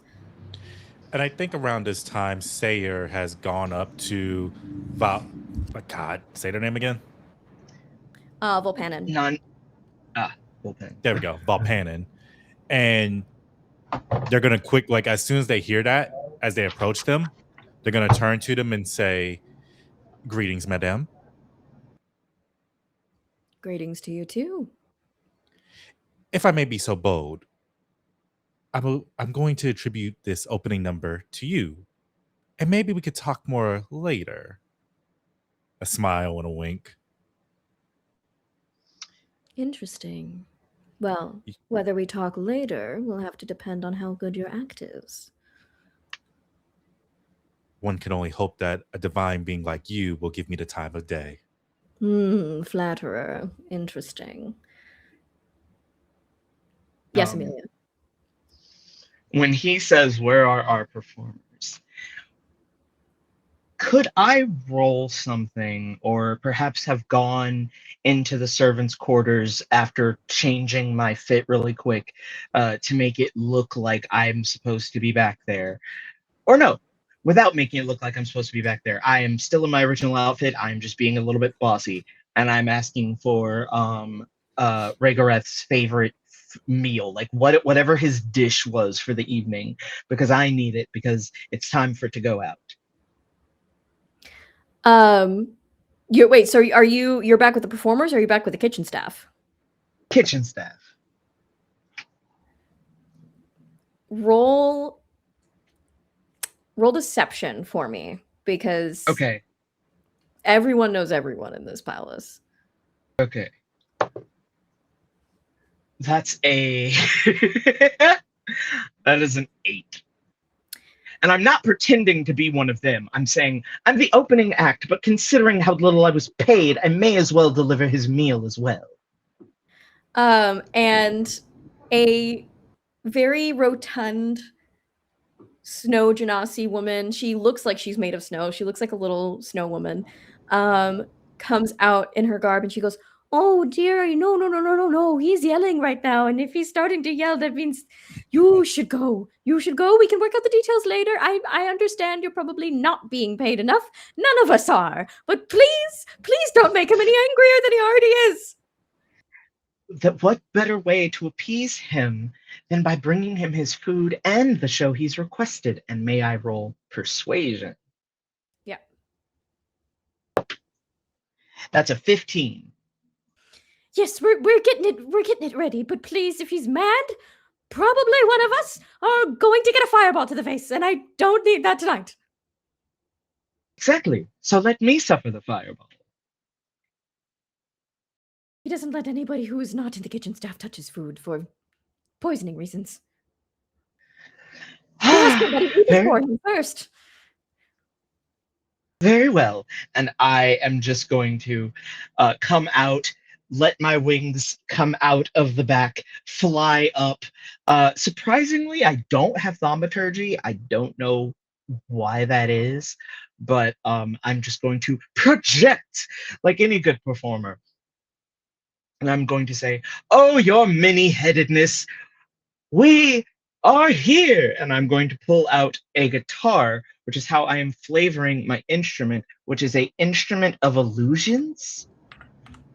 Ooh. Which is a common item. and I'm going to start to play, and it is going to go from sounding like regular acoustic, where I'm just going to say, Rhaegar, Rhaegar, Rhaegar, Rhaegar, Rhaegar, Rhaegar, and then I will say, surely this isn't good enough for you. You did book the best talent in all of the courts, though. Well, you didn't book. And she says, though you booked us at a rate that we certainly did not agree to. Rhaegar, Rhaegar, Rhaegar, it's a party for you, it's a party for you. Rhaegar, it's a party for you, it's a party for you, it's a party for you. Would you like the talent that you normally hear that comes with us? Well then, throw in some of that payment we've been waiting for. Rhaegar, it's a party for you. This song sucks on purpose. Rhaegar, it's a party for you. This song sucks on purpose. This song sucks. This song sucks. Taylor, you're muted. And as you are riffing and telling him to pay you more, we are going to go on a quick 15-minute break, and we'll find out the consequences of that afterwards. Wow.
think.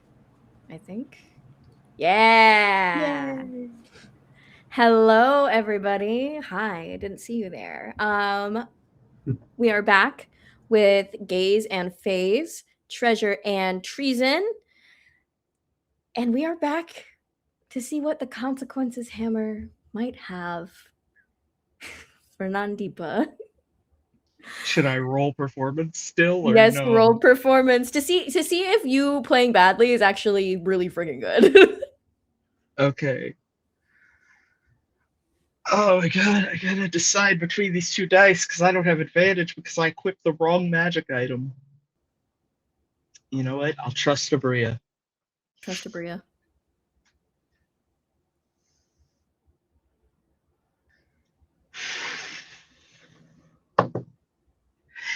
That's 25. Beautiful. So, as you are trying your hardest to play poorly, but you really can't play poorly at all ever in your life, you see Rhaegarth on his throne lounging, and he goes, I only hear good things about me. Where's the other one, the sparkly one? Oh, bravo. Your staff didn't pay enough for two of us. Your staff didn't pay enough for As this two is of going us. on, Two I'm of us. going to An have injustice on your name. I'm going to have my construct pull basically like, you know, that hook maneuver we see in cartoons when someone's on stage and it's like, all right, this is going on way too long. Yoink! See, you With their try trunk. that, but I'm flying, so I just fly 10 feet up instead. You're gonna roll me a dexterity saving throw, and you're gonna roll you're not gonna try and hit them, but she's trying to get away, so you're gonna roll to hit. And With advantage because I'm in flight? I'm gonna say that Sayer knows your bullshit. Sayer knows your particular brand of bullshit. Hold on, let me find Can my I- Steel Defender stats. That's an 8. I'm gonna the say on an hell? 8, Sayer, you may not have to roll. I'm gonna still roll. See, Might just get a use your- 1. when you attack, we'll just say that this is a magic attack, like using their. Yeah, that works. Yeah. That's a dirty 20. Yeah. You know this particular yoink. brand of bullshit that's happening, and you yoink. This Right. is Mastodon out of the ordinary, I will admit that. The mastodon just comes up and I just look at them. They look at me with their like big old like gem eyes, give them a nod. Wraps, drags down. With the instrument of illusions, what was that guy's name who gave me all that attitude? Gorgo? Yeah. Gorgo, I show him because it can do 15 feet of illusions when you're a bard. So within 15 feet of me, a little while ago, came an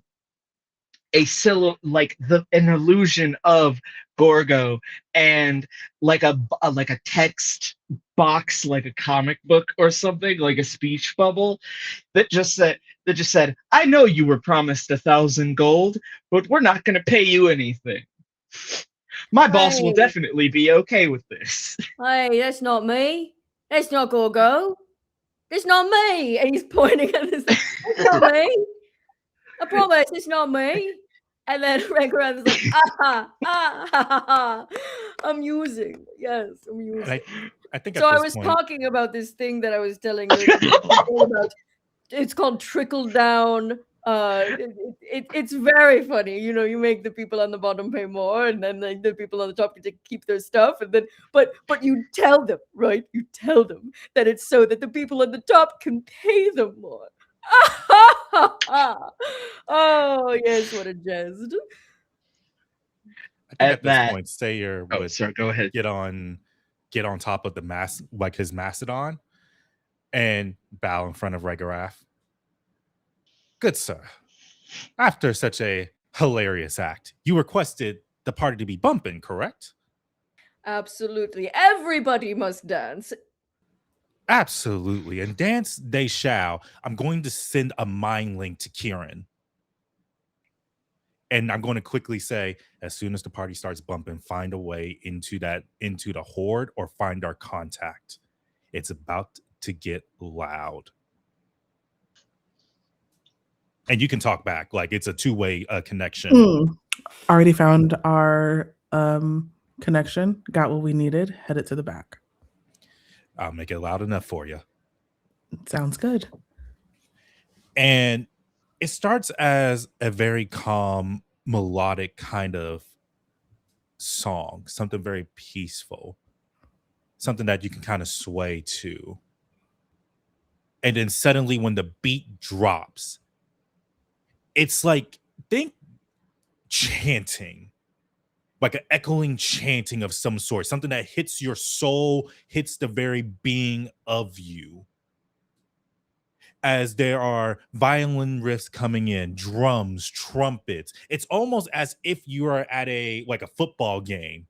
Marching band has come in. This is their war song. What's the name of your? Do you just go by Sayer when you're solo, or? It's not solo. We're both. Oh, you're there. Okay. Oh no, you're wrapped up by the Mastodon right now. Because nope, it's not both of us yet. Got it. Yep. He's like, nope, you done a. We need a. You on timeout.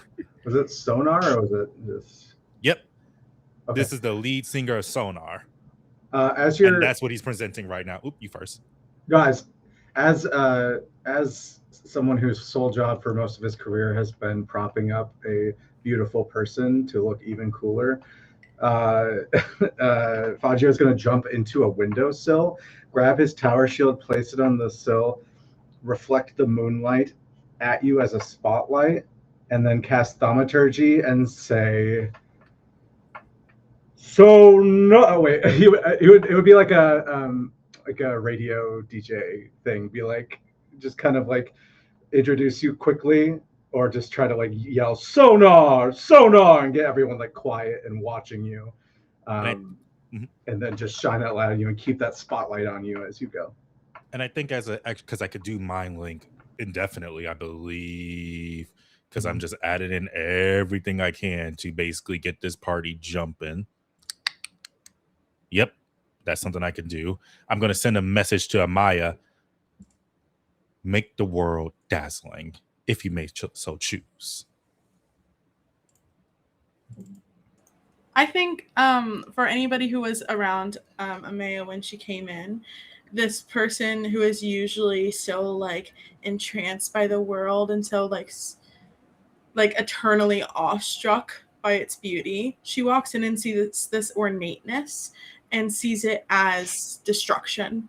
And so she's kind of been looking disgusted. And so she kind of snaps out of that when she hears that. But she can't look while she's doing this. She can't like make this place more beautiful while looking at it. So she closes her eyes and she goes to dance. And she starts like twirling around and waving her arms. And you see like these strips of stars go around her. And when she's doing this with her eyes closed, she is trying to picture what was here before, because she believes that the past can make the future better. So she's trying to see if there's any remnants of the old like place of worship for the druids and left in this place that she can connect to. As you're twirling these beautiful like lines of stars around you, you notice that among the stars there are little shapes of light that look like people performing these dances, and these little motes of light coming off of their hands that look like branches and leaves and flowers. And you can tell that whoever used to revere this place is with you. And as you twirl and dance around and make everything beautiful, you see Rhaegorath go, "Oh, what a beautiful young lady. She might be the match of the season. Ooh, we must find her someone." You there, Do I hear that? Yes, he booms across the I'm room. gonna roll Constitution to see if I vomit. You there, God, go find someone else as beautiful and see I if don't they vomit. can dance. Fantastic. Yes, Nandipa. Once I get the mastodon to let me go, I am going to take to my instrument, and without singing, I'm going to start playing. And everything has been this like intense, inspiring as it was described before by my partner. And my instrument begins to glow differently than it did when I was making the illusions. And I'm going to add just a little bit of magical energy into this, not for illusion, but for something else. And my guitar now sounds like a electric guitar. Fuck yeah. And and I'm going to bring the rock into this, which is our usual way of doing things. And I fly over to Sonar and I say, Sonar, like as the electric guitar begins, and I say, since we're trying to get this place crazy, you want to hit him with the big one? Just kind of smiles as they pull their mic out because from the hilt of their sword, there is a mic. Yeah. And when you do that, I nod and my wings unfurl again and I fly. And now you and the mastodon are on one side of the ballroom and I am on the other. And with me, the illusion part forms into a rock band behind me. Drums, keyboard, everything. And I am suddenly going to up the metal factor in this, a la a song that is unfortunately good despite one of the people in it, Best Love Song with by T-Pain and Chris Brown. And all of the electric guitar just starts coming out as I try to both make a song that is both combative but also cooperative, as in like it is cooperatively combative. These two melodies go well together, but they are supposed to feel like a battle, and it's like electricity in the room. It gets everybody up and up and up as we are turning this from a polite dance maybe into a mosh pit, or at least something a little bit more energetic. And as this music just electrifies the room, Rhaegorath stands and he goes, "Everyone," and he points, "dance." And I need everyone to make me a charisma saving throw.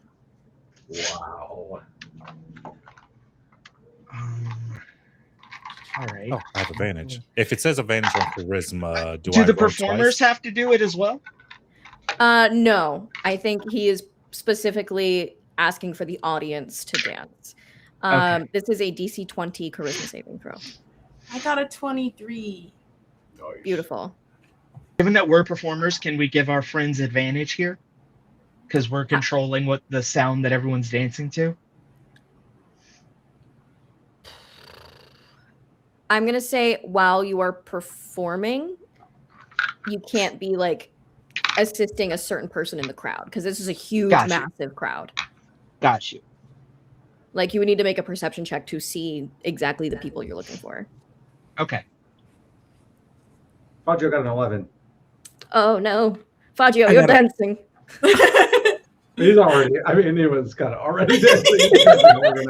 Now he's like he like takes his long sword out and like, he's just kind of like on the floor. His body rolling. Yo!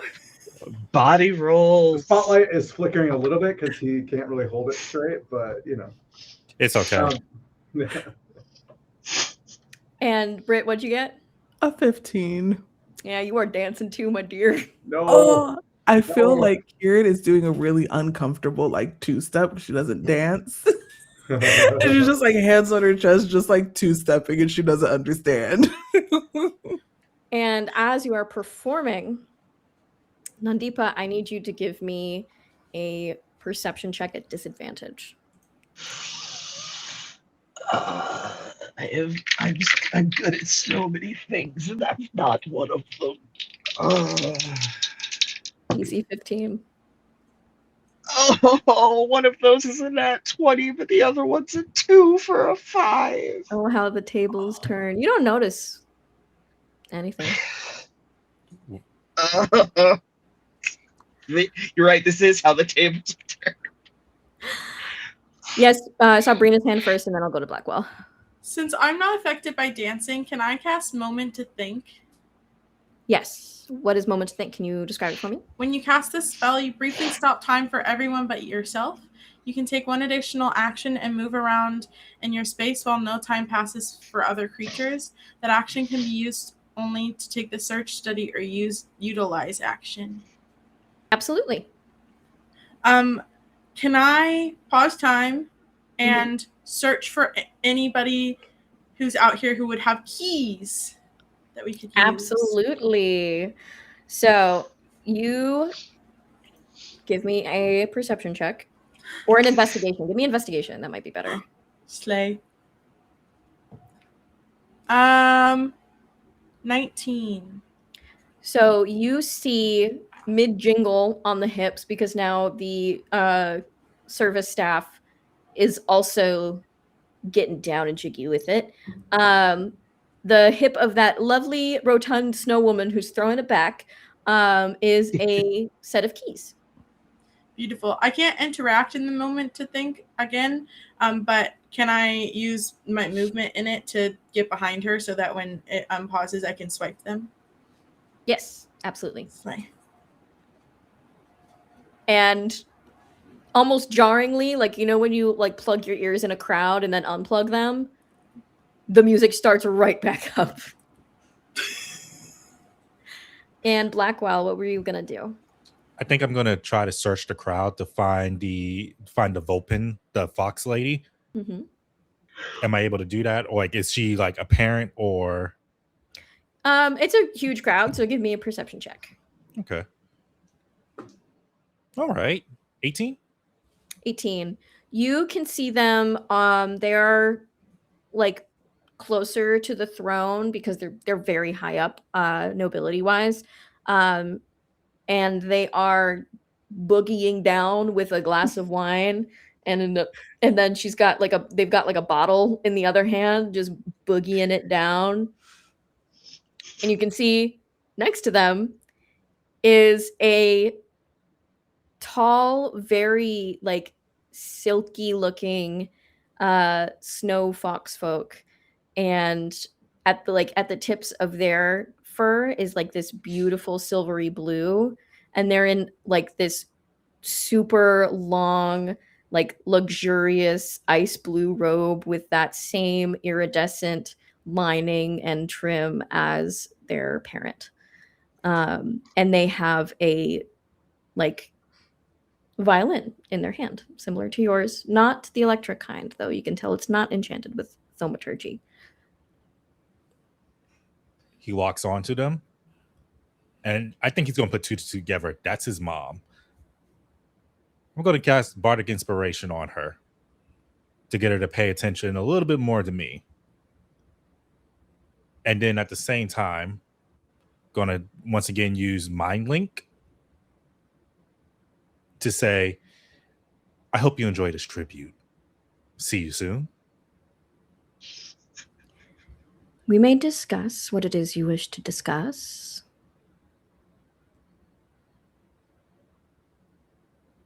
You honor me.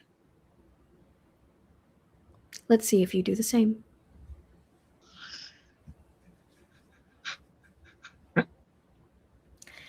To our friends who are dancing,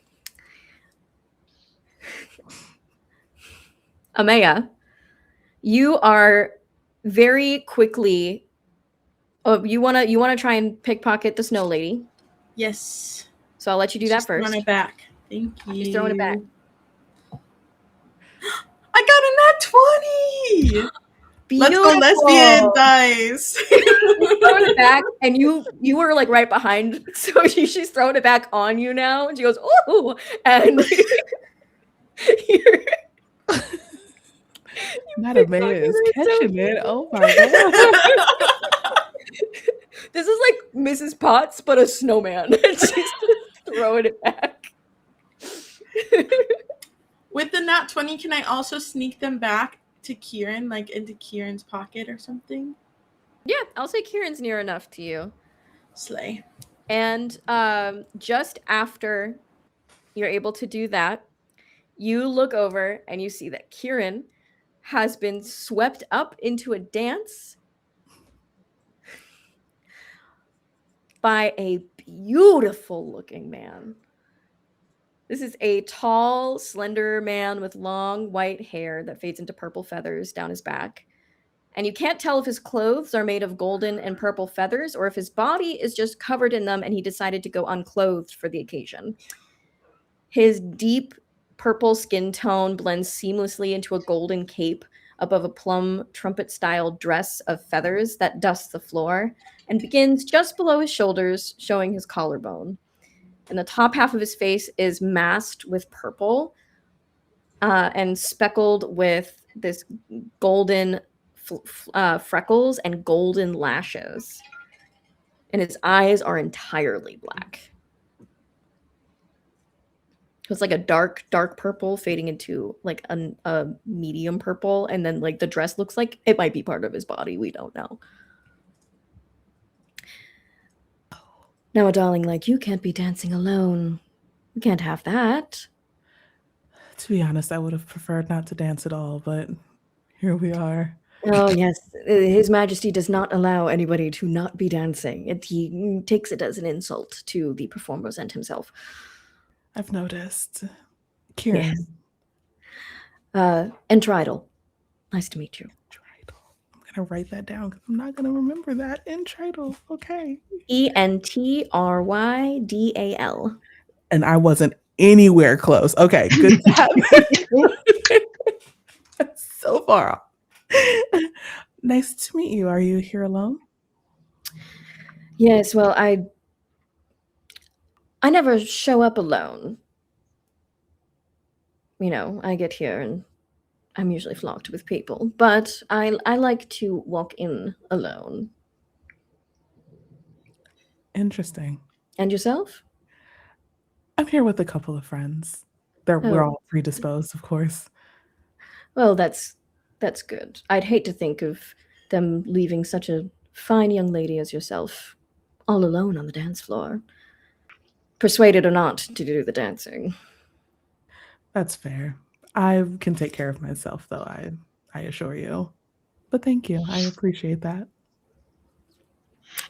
And as you are being swept away in this dance, you notice on his neck just a little gold filigree that looks very familiar.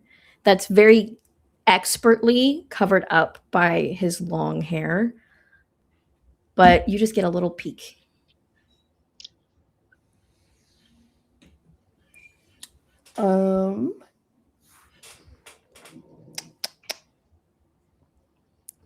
What is my perception? Roll me history first. Okay, history's not that bad. Okay, I'll take it. That's fine. That's fine. It's not that bad. Oh, that is a dirty 20. He introduces himself as Entridle, and that name is very familiar, and you can't really place it. And then it comes to you. This is Entridle Theexis, who is the treasurer for the courts under Regorath. Oh, shit. Okay. And you also, on that dirty 20, and the fact that you saw that filigree there's been a very large anonymous donation yearly to the rebel cause, and no one's been able to track where it's from. Interesting. I think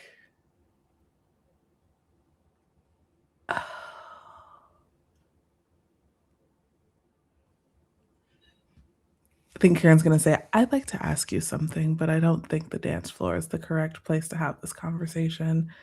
Should we stop dancing at some point? You should meet me. Well, you wouldn't be the first caller I've had tonight, but I have a feeling this one will be particularly good. And he spins you around.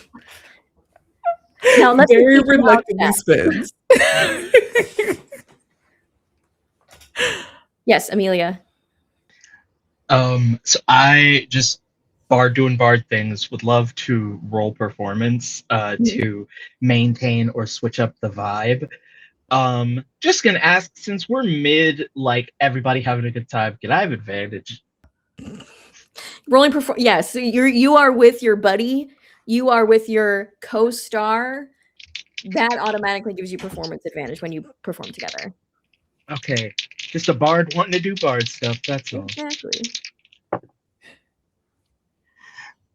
So with a 16, I look at Sonar, and I give you this look, and I cast message, and I say genre shift, and my side stops playing for 2 seconds, and the minute yours goes into a downbeat, my one of the illusions near me, because I'll allow make it look like they're saying it, but it's actually my voice, goes genre shift, let's go, and then I start playing again, and no one knows where it's from, but you just hear now walk it out, and we're playing walk it out on the dance floor.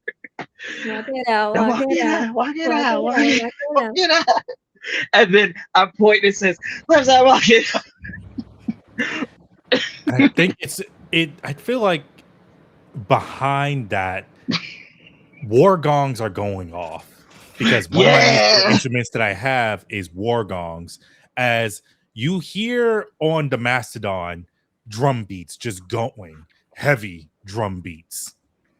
And what's your Mastodon? the last thing I I'll have do, to know. I need to get on the name.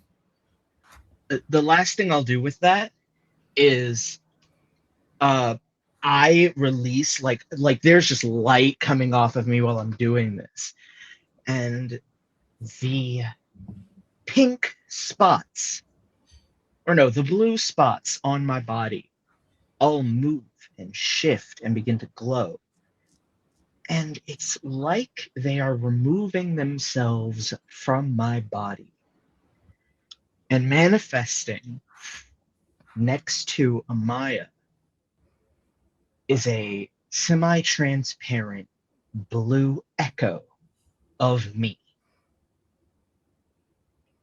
And I look at you and I nod and I point to my waist, or I point, and I lift this other me lifts my cloak up, or its version of my cloak, and you can see all of the weapons that it's carrying. And I look at you, cast message, and say, I've got your back. And then again, what's I walking out? Like, I'm still doing my thing. But I have my a question. How many weapons do you carry? On my person right now, I have a scimitar, 5 daggers, a longbow, and 1 more scimitar. And which one of those is the dragon slaying one? One of the 2 scimitars. So you only have 1 scimitar. Your echo only has 1 scimitar. Got you. What does primary me have? If you notice that your echo is like there's 1 less, you would notice that you also have 1 less. Damn. Okay. I'll send 1 more message to Sonar and say, my special weapon's been taken. we might need to turn this into some gangsta shit in a minute. But I don't switch the song yet. The problem is that you said we might need to change this to some gangster shit. And immediately, the moment you go into a downshift, everyone here, Brina said something very funny. They mentioned a go-go outfit. For those who don't know where I'm from where the go-go music originated from. Fuck yeah. For those who are not familiar with the song, Roll Call starts playing. Roll call. Oh my god. Because the moment you said that, he was like, oh, we need to get this party even more bumping. And there's just a sick smile that goes across their face. Would I be able to get your attention? My attention? Do you think? Yeah. Do you think you look at Amaya at all? Yeah, I think Sonar is keeping, like, as is their name, they're keeping a close eye on everyone, like, where is everyone now?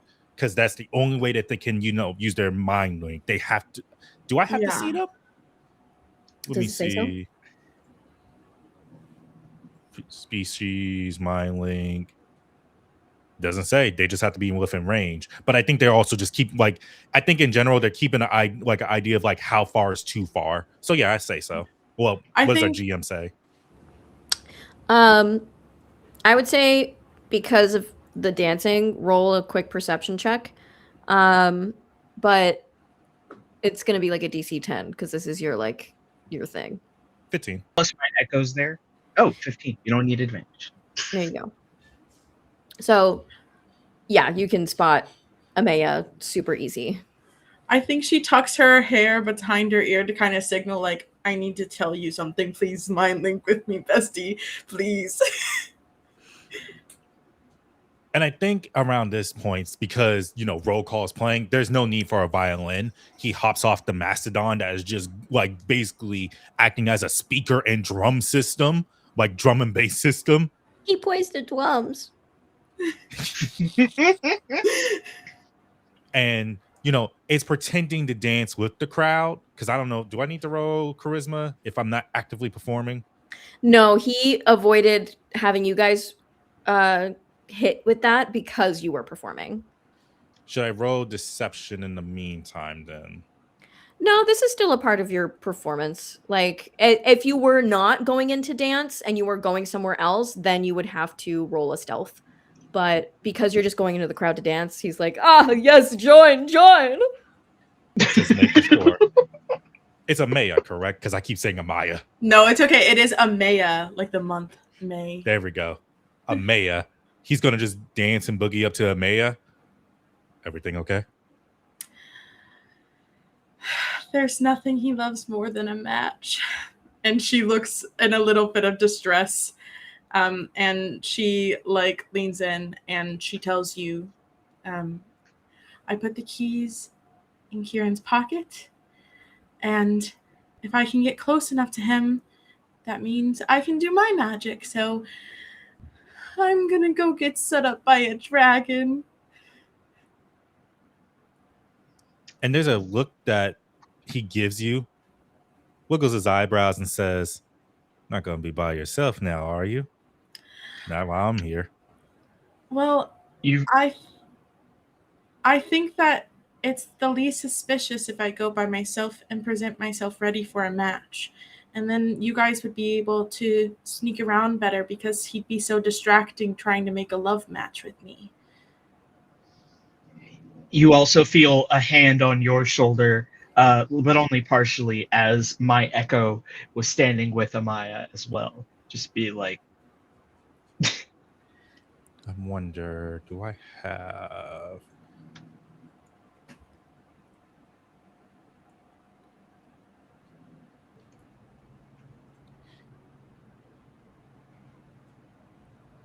Nah, not right now. I think he's just going to nod and say, we'll be around. You know where to find us. Kind of hard to miss us. She looks up to the ceiling. She can't see the moon, but she pretends she can, and she goes, "You're my only true love." And then she keeps walking towards the dragon because she's ready to be match made. I think at that moment, you would see, what's my name? Fagio. Fagio. Come back to us, Steph. Come back. Fagio jumped down from the window, still dancing and gyrating in like a puff of like flower petals as he like thaumaturgies kind of every step he takes, and sees he sees a meeting of minds, and sees you go off on your own, and the big protector that he is will just kind of like try to dance his way through the crowd, and he's big, so it's kind of elbows. The body rolls, but mixed with elbowing. Sorry, I'm so sorry. And then we'll try to catch up to you and just be like, "It's dangerous to go alone. Where are you going? Straight toward him?" He wants to make a match of me. And I just think I can't help unless I'm close to him, really. And you have all that you need. So if I can be a distraction, I'll do that. And he won't want me dead if he wants me in love. So there's that. It'll be your finest performance. Thank you. And I'll just give you a big winning smile, and as the light hits my tooth, let's say he has like one platinum tooth, it just like shines and it blinds you for 1 second as I cast enhance ability on you and give you advantage on charisma checks.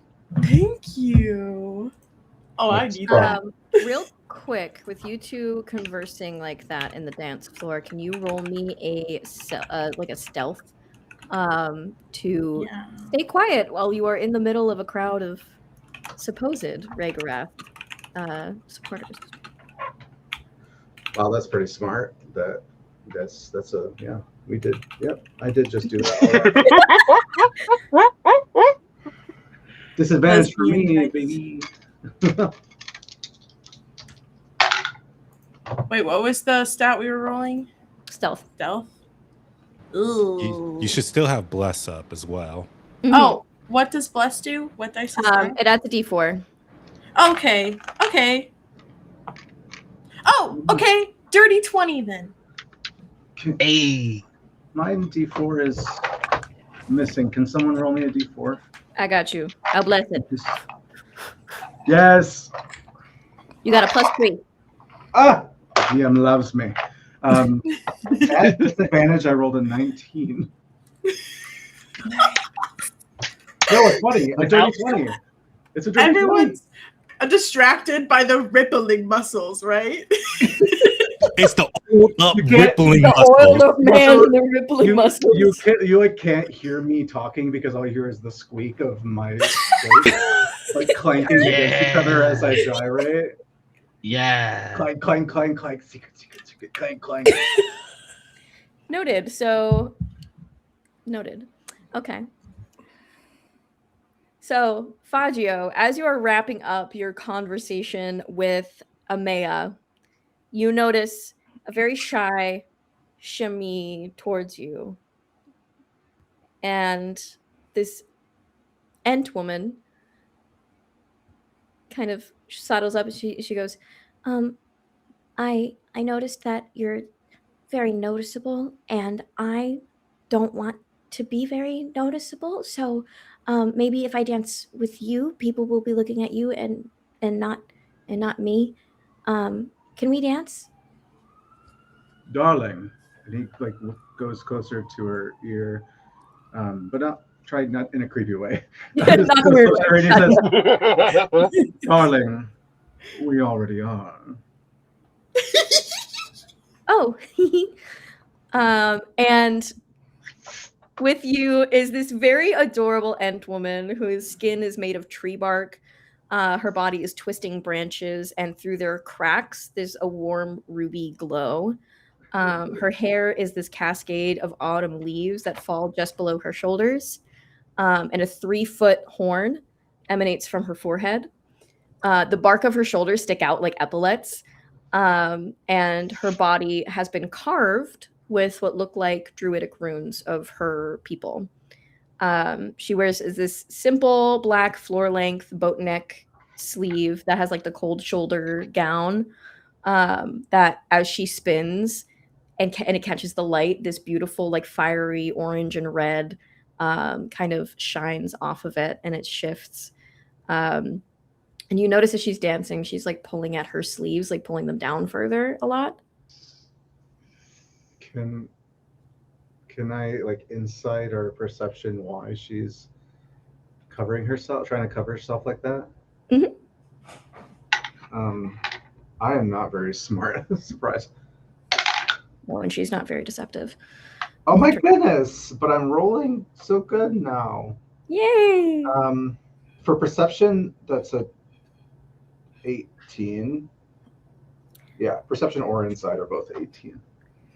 As she gets like a little excited and she like raises her arms a little bit, you see up her sleeve as she quickly pulls it down, you see a purple necrosis that is just below her wrist.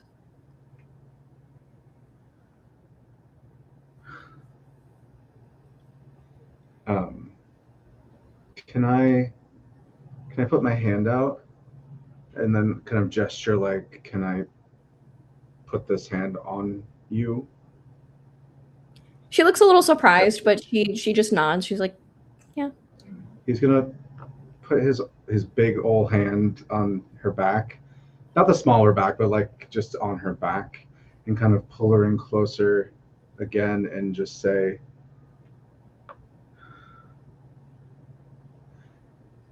a little under the weather. Beautiful. And if tree bark could go pale, it did. I'm not afraid of you and what you have. Please don't tell anybody. Please, I'm just trying to find a match, and maybe if he matches me with somebody, then he would, and then I fall ill, maybe he would care about us. Maybe he would Give her a spin, pull her back in with both hands. Again, not trying not to be sexual, just trying to put on a show. And then put my head down closer to her again and just say, what if I told you there was another option? I didn't think there could be another option. What do you mean? I can't say, dear, but did you ever wonder where this comes from? In all of this, and where it ends up, and who is affected?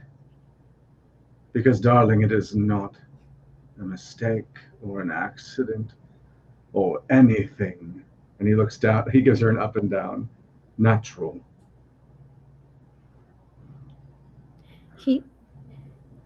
He said that because we live outside in the dirt, that we must have picked something up, and he said that we caused this. The only way you've caused this is by being your beautiful self and shining a light that he cannot understand. Now, I pray that you find some peace tonight. And I pray that you last long enough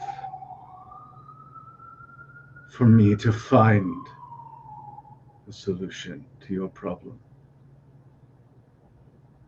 Because I will put a stop to it. And I think with that, she can't hold back anymore, and she just kind of pulls you into a hug. I'll like hide her head so no one sees her crying because she's trying to still kind of try to hide her hand in my bosom. And the rippling pectorals. Yeah, my tits just kind of engulf. Like a fucking slime, like a gelatinous. Bloop, oop, again.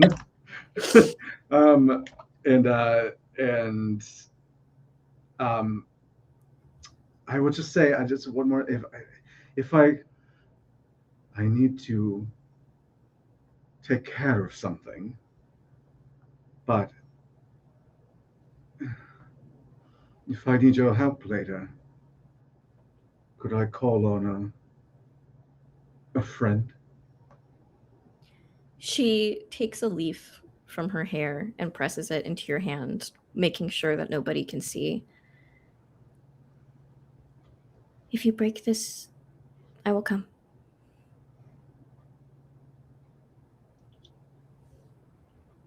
And then I will hand her a handkerchief to wipe her tears, and I will I'll kind of just scope out this like a group of like people who don't look like dirt bags, and just kind of give her a little spin on her way to like make some new friends.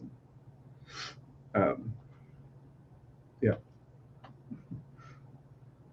You spin her around and you see she locks eyes with what must be her mother. Very similar looking to her, but these leaves cascade down to the floor. And just like Mother Nature incarnate. And I'll give her mother a bow. And she gives you one back. And she kind of pulls her daughter in. She can kind of tell what may have happened. And just kind of brings her to the side and like fake dances with her as she's like cleaning her up. Amelia. Super unimportant, but retroactively, when those two started to dance, if you would allow, I would have changed my side's song to Kiss from a Rose. Kiss from a rose on the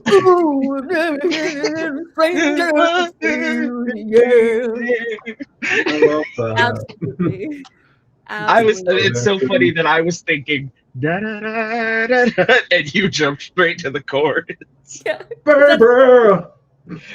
Baby! It's also because honestly, Fagio gives me Sia vibes in the most complimentary way. Absolutely. I feel like Fagio will be swinging from a chandelier at some point today. Oh, I said Seal, not Sia, but yes. Yeah? Okay, well, yes, both. If Seal and Sia had a baby. There we go. Oh my god. As we wrap up our session tonight, what is on the forefront of everybody's mind? And I'm going to start with Sayer.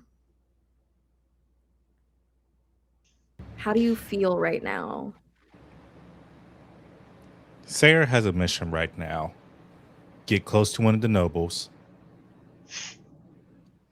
Get close to, which would be, can you send me the name later? Yes, Volpanin Vinsley. I will actually just copy and paste this right now. Because my brain keeps saying, it's not Volpin. It's Volpanin. And I get close. Anyways, get close to Volpanin. Meet their son. See what they both know. See what information I can glean from them. See where we can stick this dagger into this dragon's heart. Or if maybe they take me someplace. Get me a little closer to the goal that we need. And hey, if I sleep with this kid's mom, that's just payback for taking my spot. I fucked your mom. Giddy's mom is going Die for on. love. Oh my god. Afterwards, if you play that, killer. Yes. He'll do it and I'll play it. That's what will happen. And moving on to Amaya. How is she feeling right now? I think when Amaya first starts walking away from all of her friends, she's nervous. And if you looked closely, you could see like the moonlight glow. You think, because that's usually what comes off of her. But she's starting to get angry. And so instead it's Starfire as she walks towards him. Unfortunately, making her even more pretty. Fuck. Can't win there. Kieran, what are you feeling as we close out our session tonight? I think Kieran is pretty laser focused on this man and who she thinks might be helpful for them.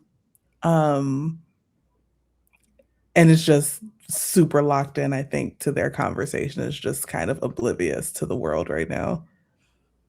He's also so pretty. So pretty. So pretty. He's pretty and a revolutionary. Hello. Perfect. Nandipa, what are you feeling as we are closing out session tonight?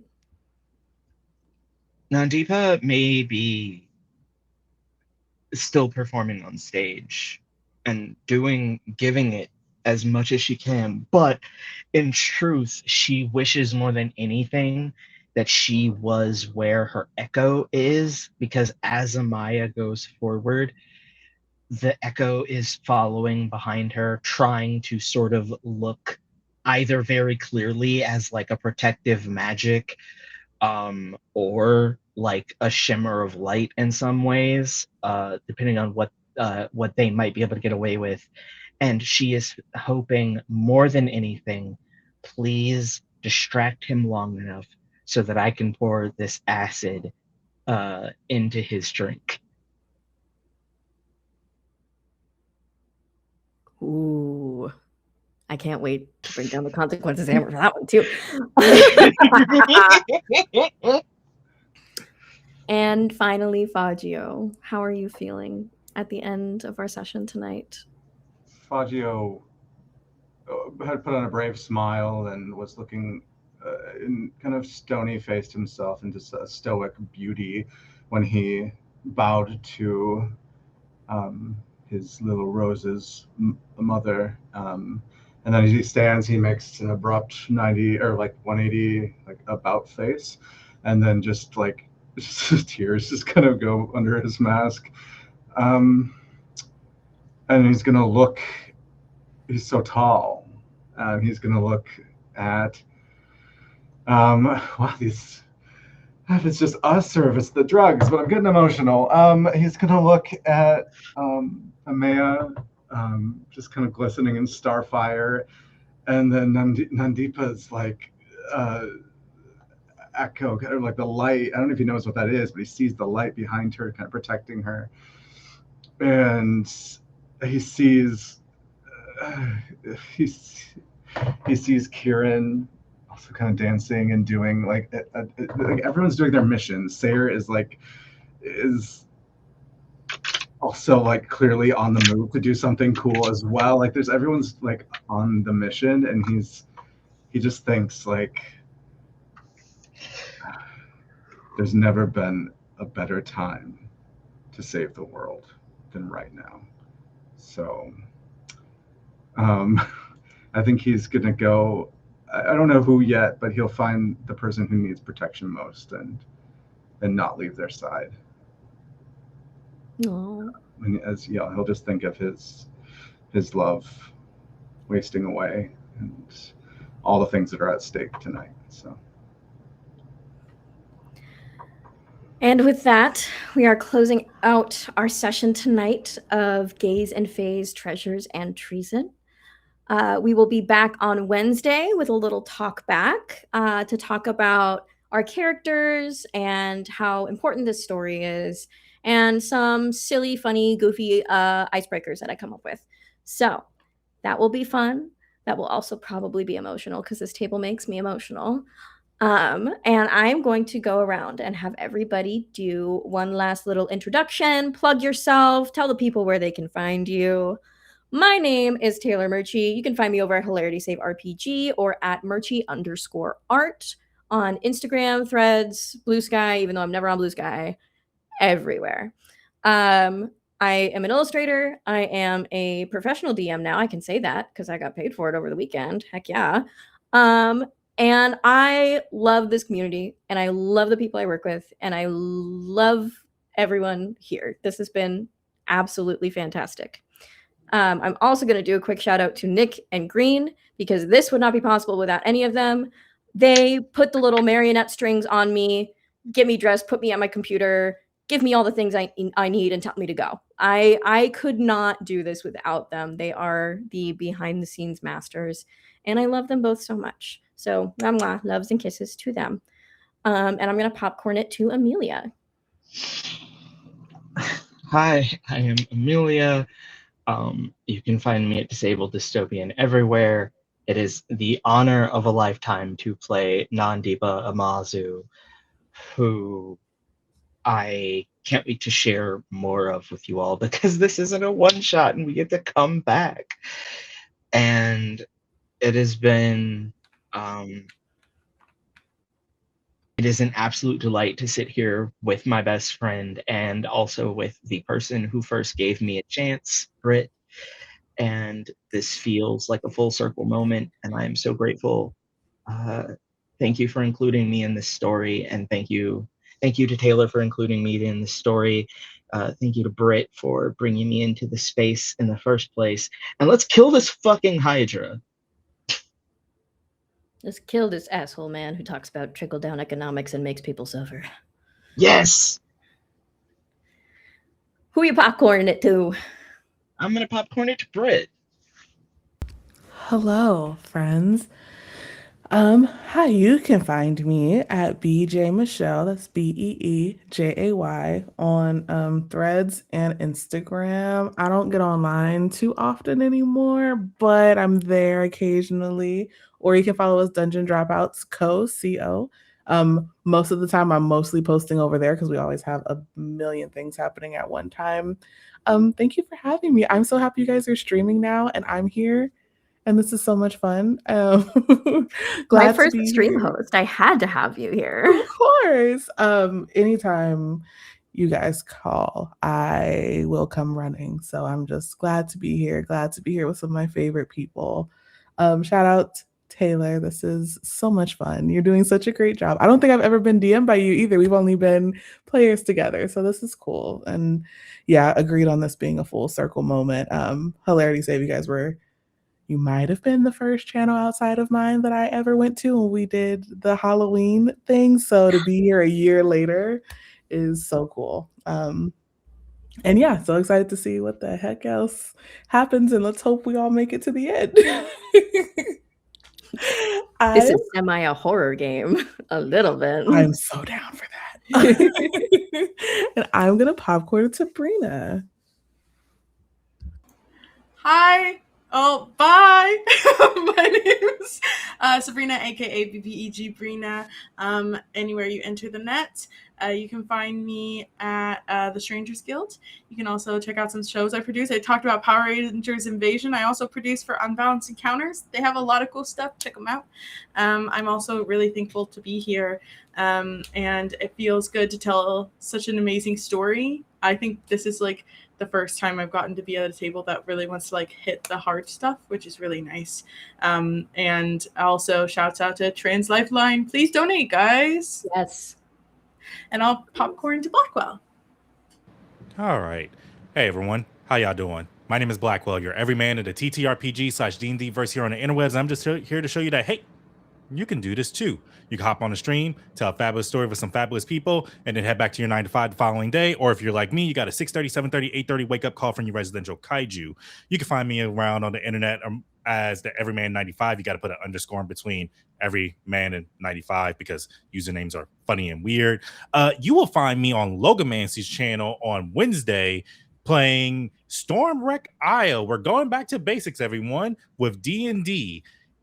You get to see me, my friend Tommy, and a couple of the Logomancy crew just run amok in this very simple, basic, but yet we're going to blow this thing wide open because why not? You'll find me around, like I said, you'll find me around just trying to post and say where I'm going to be at because I am your everyman. I'm supposed to be showing that, hey, you can do this too. Hug a brother, hug a sister, hug a mom, hug a dad, hug an uncle. It's Pride, y'all. Remember, Pride was a riot. And we need our communities to remember that, and we need our communities to survive. I'm going to pass this ball to Steph. Wow. Thank you for that. And also hug a daddy. Hi and bye. I'm Steph. Hug a bear. Hug a bear. Oh, you've heard of Not the Build-A-Bear, forest but kind. They have won't you- like that. Not the forest kind. Yeah. I'm Steph. He, him. I am an actor and an audiobook narrator and stage combat enthusiast and current knee surgery on my butt guy. So if you want to hire for anything using my voice, I'm here and on my ass for the next 2 months. So got nothing better to do. You can catch me every other Sunday at Punch and Roll for Initiative's Monster Hearts 2 AP called Rapture Hearts about horny monsters. And I'm so honored to be at this table with you guys. And thank you so much for just everyone sharing their vision and their just an honest and fun and beautiful way to play D&D. Before I cry again, good night. Thanks for everything. Good night, everybody. Thank you so much for letting me facilitate stories and experiences that have happened before and to show the world that we are grit and determination wrapped in beautiful, wonderful things. We And love you, Nick- Taylor. We love you. And Nick, you can take us out whenever you're ready. Goodbye, everybody.